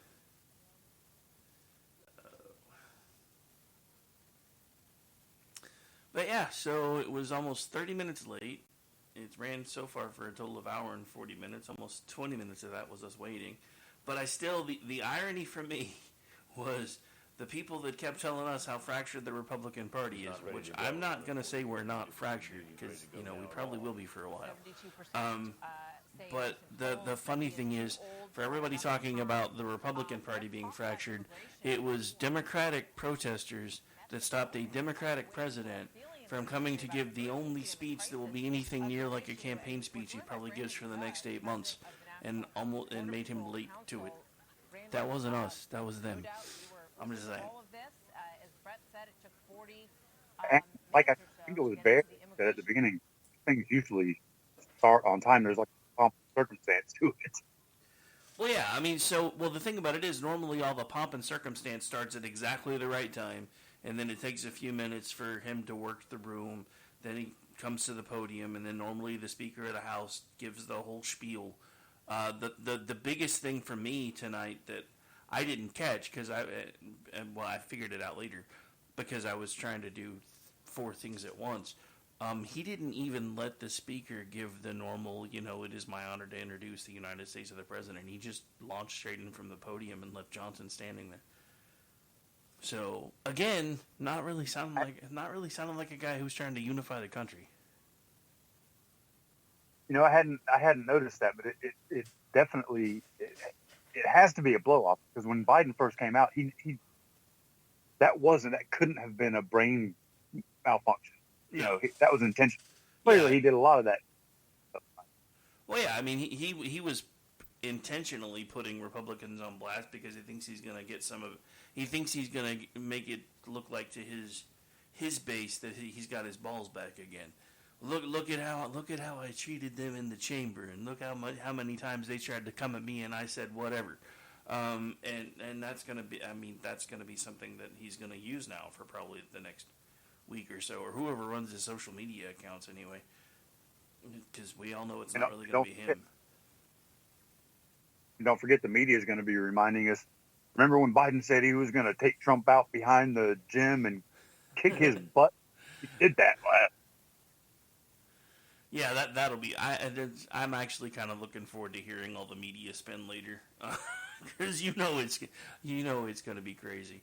But yeah, Jen actually said she might try to hop on for a minute, but I don't guess she's made it home yet. Well, that'll be great. I haven't talked to her in a minute.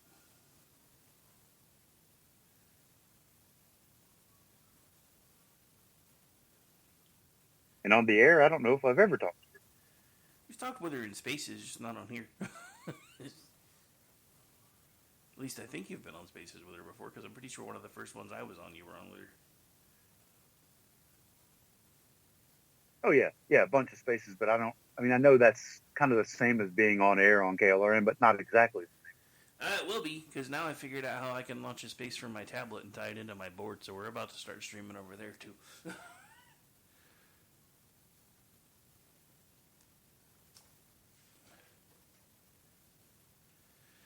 And then I've been dragging my feet on building another website for the news thing, and I've kind of figured out that for the price of the blue check, we can just post articles straight to Twitter over there. So I think that's probably how we're going to start things, because it already has built-in revenue. So the bigger it gets, the more money we make.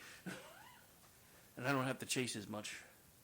It's kind of why I've started using the ad revenue stuff over on Spreaker instead of trying to chase my own, because I don't make much off of it yet, but if anything ever takes off, I will.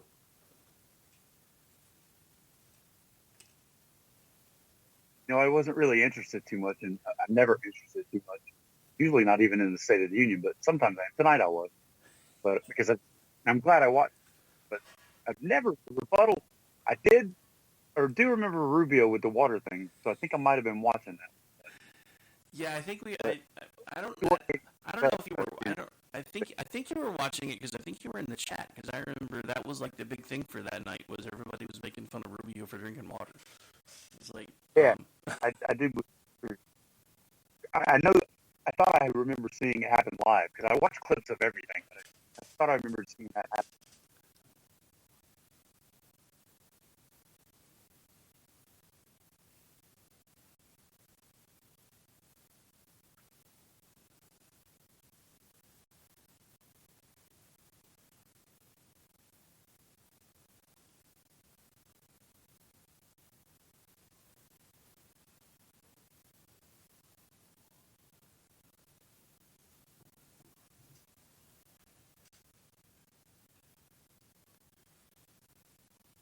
Get that poor man into bed before he falls over.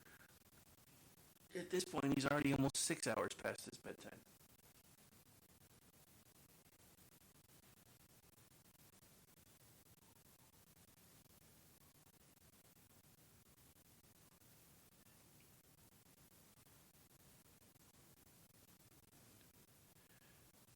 Oh wait, actually, they're about to hit on something that I kind of want to hear again. So hang on. It's not about him. It's not about me.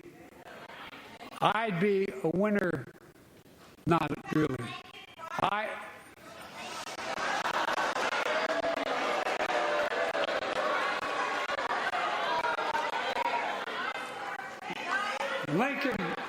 Lincoln Riley Lakin Riley, you Why an geriatric illegal? fuck. That's right. Lakin. Lincoln Riley was the coach of OU. To her parents, I say, my heart goes out to you, having lost children myself. My heart goes out to you. I can't even remember your child's name, Okay, though. Danny, your thoughts on All right, so one, he was prepared for that moment. He knew it was coming, right? He got the name a little bit wrong. The line that I thought was a little bit strange. He got the name a little bit wrong. He was talking about the former coach of OU, not the woman that was killed by an illegal immigrant. That's a lot of it wrong. Oh, wait, I'm sorry. There's a couple of times that the Republicans took the bait on a couple of things. One was on Trump tax cuts. So I was talking about tax cuts, like, oh, I thought you wanted those tax cuts, right? I thought that was a little bit skillful. That was like one of the moments where I can say, oh, that was pretty good. And also on immigration. But I do think that this was a polarizing, divisive speech, and it was meant to be. I started the night by saying, I'm going to watch to see. Yeah, the guy who spent the whole night saying that, well, on one hand, we are Americans, we're all in this together, but fuck the other guys. Yeah, that's a great message. That's an awesome message. Anyway.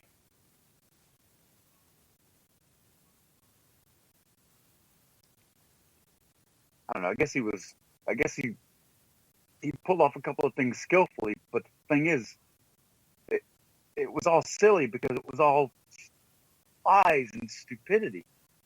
You know what I mean? I don't know.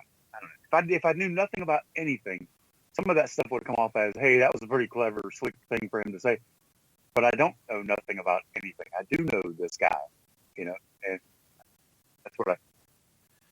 Yeah, that's why I turned him down, talking about how he had his skillful, masterful moments. I'm like, everybody knows who this guy is. There was nothing skillful or masterful about this. He got lucky. That's what happened. He got lucky, and even some of the stuff where he even screwed up his gotcha moments. That's the part that I know the left is just gonna let go. He even screwed up his gotcha moments, and to me, I don't know. Like I said, dude is too old for this job, and unfortunately, the guy that we're lining up to take his place is also way too old for this job. I'm really tired of us putting people in office or trying to put people in office that should not be buying green bananas. We could have and we should have had. We could have and we should have had DeSantis. Damn it. It was skillful and masterful the way he managed to stay awake, and he actually managed to most of the words for at least halfway, maybe even a little bit more than halfway through it before he started becoming. He was still glitching out about every third or fourth word, because even Orty kind of picked it up on it. He's like, dude, it sounded better than he normally does, but he's still glitching out about every third word.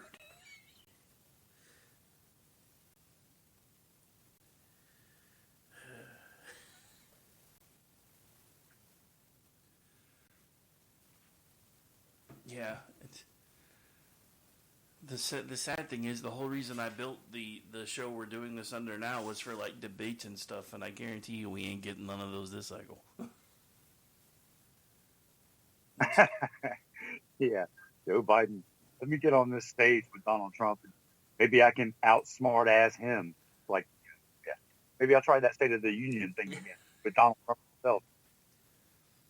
Be like doing an Elvis impersonation with Elvis.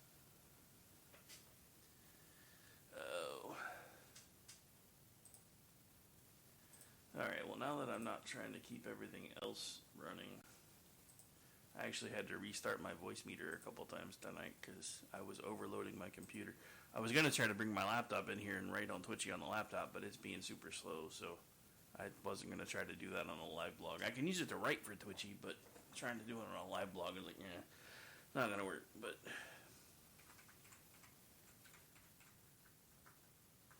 Nope. Except now I can't see or hear anything, so hang on. Good Lord, they still haven't changed over to the rebuttal yet. Can we change over? Can we change over to the rebuttal now instead of watching the old man?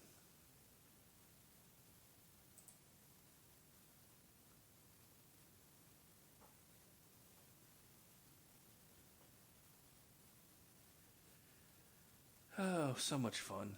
Hey, we have people in chat. Sorry, guys, I was working on Twitchy too, so I was just now able to get into the chat. I had too many things open, so it was overloading my computer. So let's see what takes we had from the chat. The whole I said something to you not long ago, Rick, acknowledging that I heard what you were saying last time you were telling me that I was breaking up, but didn't realize at the time you weren't in chat. But I discovered it too after I spoke to you. It's all good. Weirdly, though, you're not breaking up now, so I don't know what was different now versus then, but... Well, maybe it wasn't on my end. You said you had a bunch of stuff. Yeah, that doesn't usually impact it, though, because Skype's usually on its own thing. But, I don't know. Could have been. Also, I rang off and called back earlier, and that seems to fix things. So.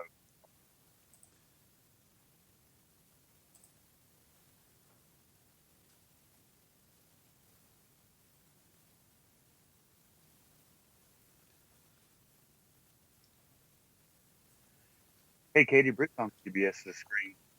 I think it's Katie Britt. Yeah, it looks like she's about to start. Very, very hard. Some tough language ahead. No. Okay, Aisha, thanks so much. We've, as you watch President Biden make his way out of the chamber, you were going to say, I'm quickly, surprised the Harold, Secret that you Service thought this hit hasn't, the like, moment for Democrats. ushered him out, like, no bomb threat president style has ever or given a State of the something by Union now. and had his opponent known already. We know it's Donald Trump. And in no I don't time guess has that a was her. president given a I State thought of the that was Union her. Where did you look at CBS or you're on Fox, right? Yeah, I'm on Fox. Well, I'm looking at my TV guide on YouTube TV, so I have all the, the majors, the four majors, and CBS was on who I'm pretty sure is Katie Britt. Yeah. It's still not the same as ABC and Fox. Well, let's have a look, shall we? I'm on YouTube TV too, so. Don't believe. I mean, let's see.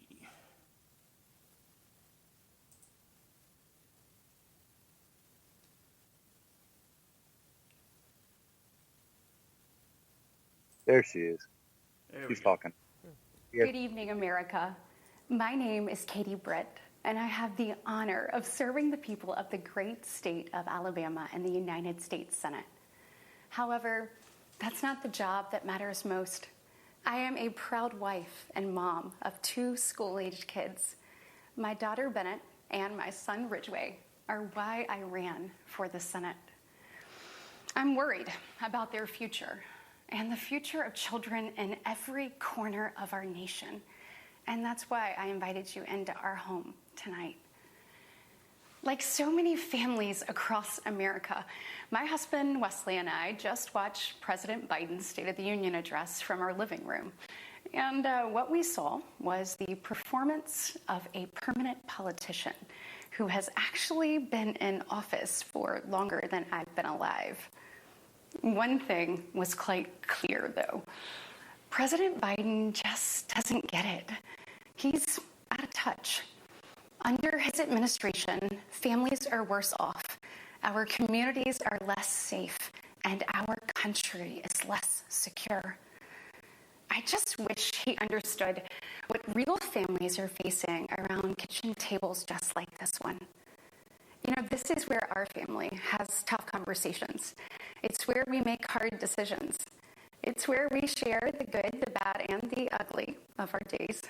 It's where we laugh together, and it's where we hold each other's hands and pray for God's guidance. And many nights, to be honest, it's where Wesley and I worry. I know we're not alone. And so tonight, the American family needs to have a tough conversation, because the truth is, we're all worried about the future of our nation. The country we know and love seems to be slipping away, and it feels like the next generation will have fewer opportunities and less freedoms than we did. I worry my own children may not even get a shot at living their American dreams. My American dream allowed me, the daughter of two small business owners from rural Enterprise, Alabama, to be elected to the United States Senate at the age of 40.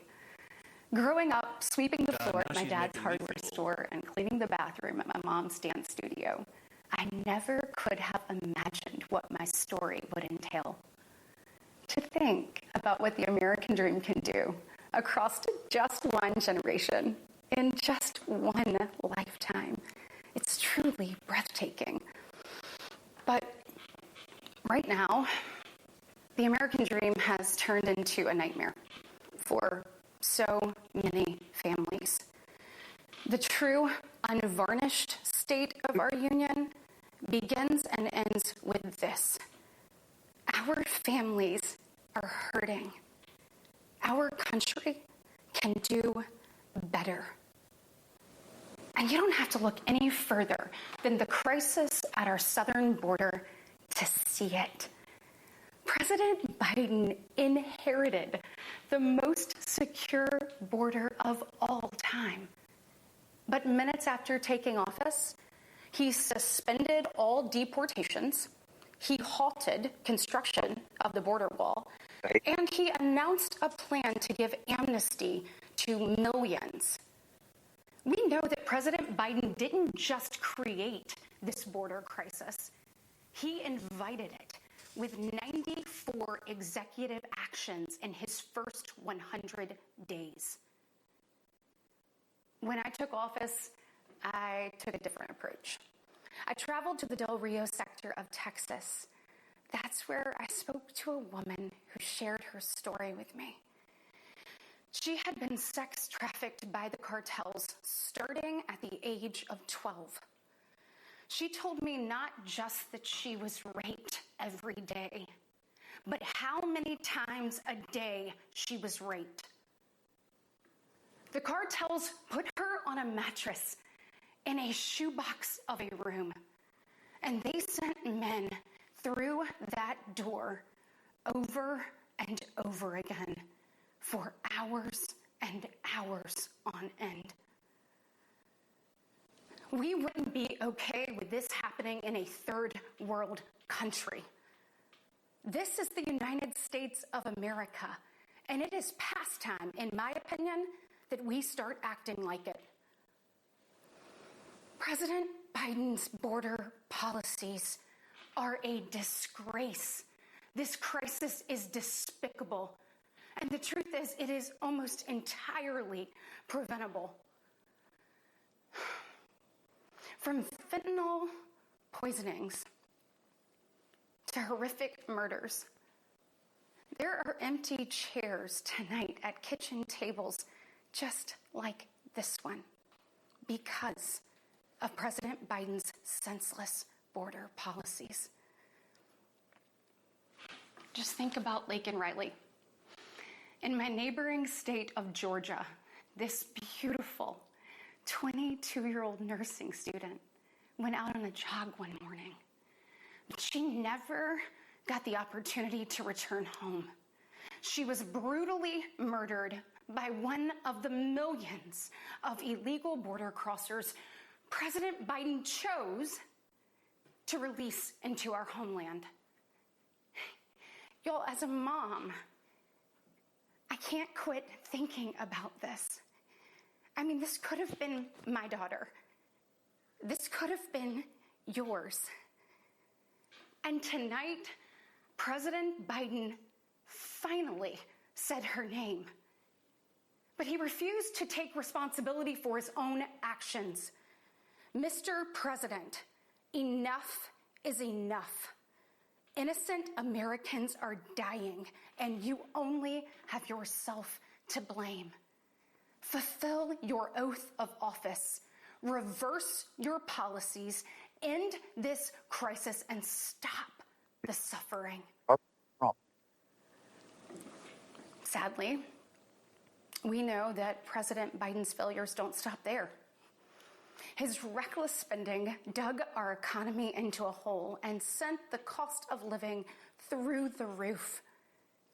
We have the worst inflation in 40 years and the highest credit card debt in our nation's history. Let that sink in. Hardworking families are struggling to make ends meet today. And with soaring mortgage rates and sky-high childcare costs, they're also struggling to how to plan for tomorrow. The American people are scraping by, while President Biden proudly proclaims that Bidenomics is working. Goodness, y'all, bless his heart. We know better. I'll never forget stopping at a gas station in Chilton County one evening. The gentleman working the counter told me that after retiring, he had to pick up a job in his 70s so that he didn't have to choose between going hungry or going without his medication. He said, I did everything right. I did everything I was told to do. I worked hard, I saved, I was responsible. He's not alone. I hear similar concerns from fellow parents, whether I am walking with my friends or whether I'm at my kids' games. But let's be honest, it's been a minute since Joe Biden pumped gas, ran a carpool, or even pushed a grocery cart. Meanwhile, the rest of us see our dollar and we know it doesn't go as far. We see it every day. And despite what he tells you, my dollar's shrinking like it was in the pool. Oh, wait. Safer. My bad. For years, the left has coddled criminals and defunded the police, all while letting repeat offenders walk free. The result is tragic, but foreseeable. From our small towns to America's most iconic city streets, life is getting more and more dangerous. And unfortunately, President Biden's weakness isn't just hurting families here at home. He is making us a punchline on the world stage. Look, where I'm from, your word is your bond. But for 3 years, the president has demonstrated that America's word doesn't mean what it used to.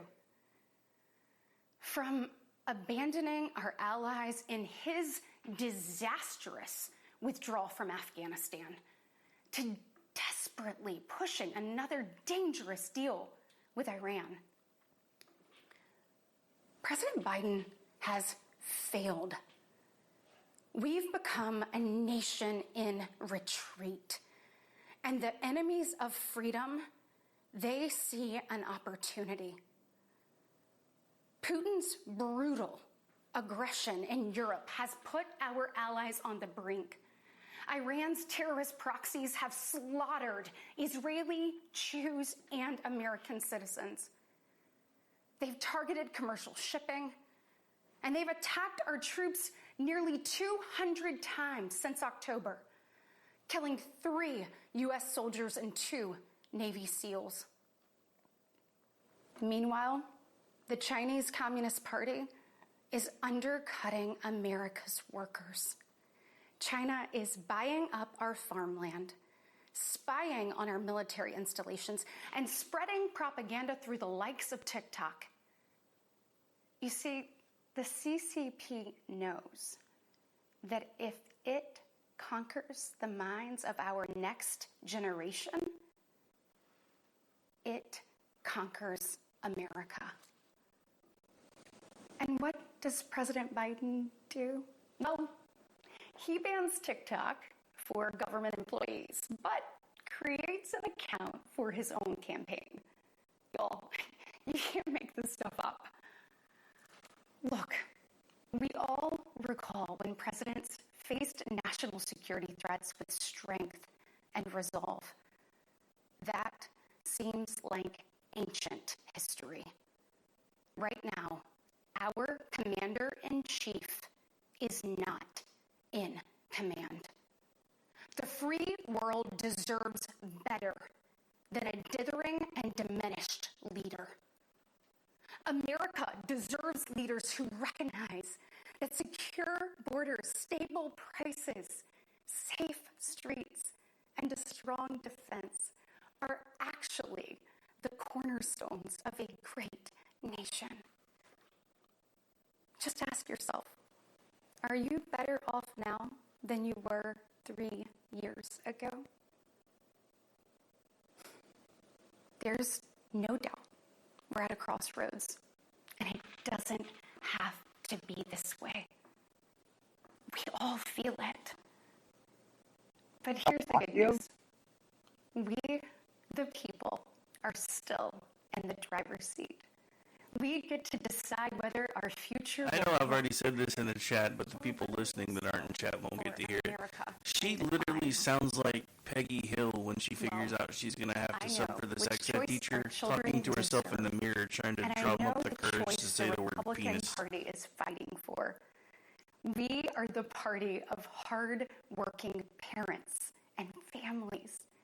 And we want to give you and your children the opportunities to thrive. And we want families to grow. It's why we strongly support continued nationwide access to in vitro fertilization. We want to help loving moms and dads bring precious life into this world. Wesley and I believe there is no greater blessing in life than our children. And that's why tonight, I want to make a direct appeal to the parents out there, and in particular to my fellow moms, many of whom I know will be up, tossing and turning at 2 a.m., wondering how you're going to be in 3 places at once and then somehow still get dinner on the table. First of all, we see you. We hear you. And we stand with you. I know you're frustrated.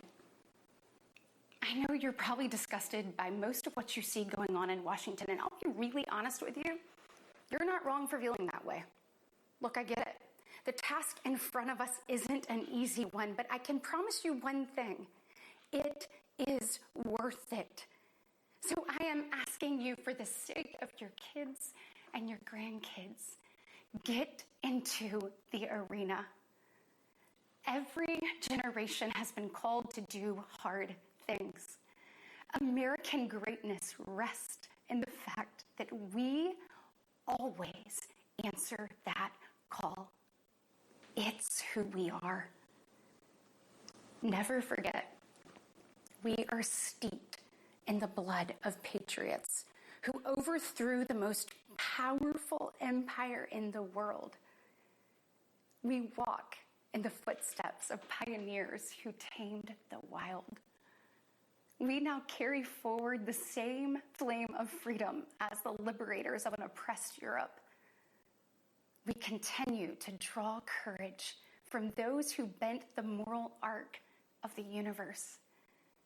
And when we gaze upon the heavens, never forget that our DNA contains the same ingenuity that put man on the moon. America has been tested before, and every single time we've emerged unbowed and unbroken. Our history has been written with the grit of men and women who got knocked down. But we know their stories because they did not stay down. We are here because they stood back up. So now it's our turn, our moment to stand up and prove ourselves worthy of protecting the American dream. Together, we can reawaken the heroic spirit of a great nation. Because America, we don't just have a rendezvous with destiny. We take destiny's hand and we lead it. Our future starts around kitchen tables just like this, with moms and dads just like you. And you are why I believe with every fiber of my being that despite the current state of our union, our best days. My God, are you still talking? Ahead. May God bless you, and may God continue to bless these United States of America. Thank God. I think that it's was over. Alabama Senator Katie Britt delivering the Republican response to President They Biden's could State have of and the should Union have done address. so much better with that.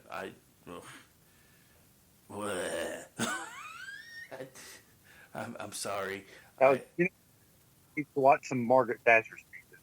And let's just learn how to talk like a politician.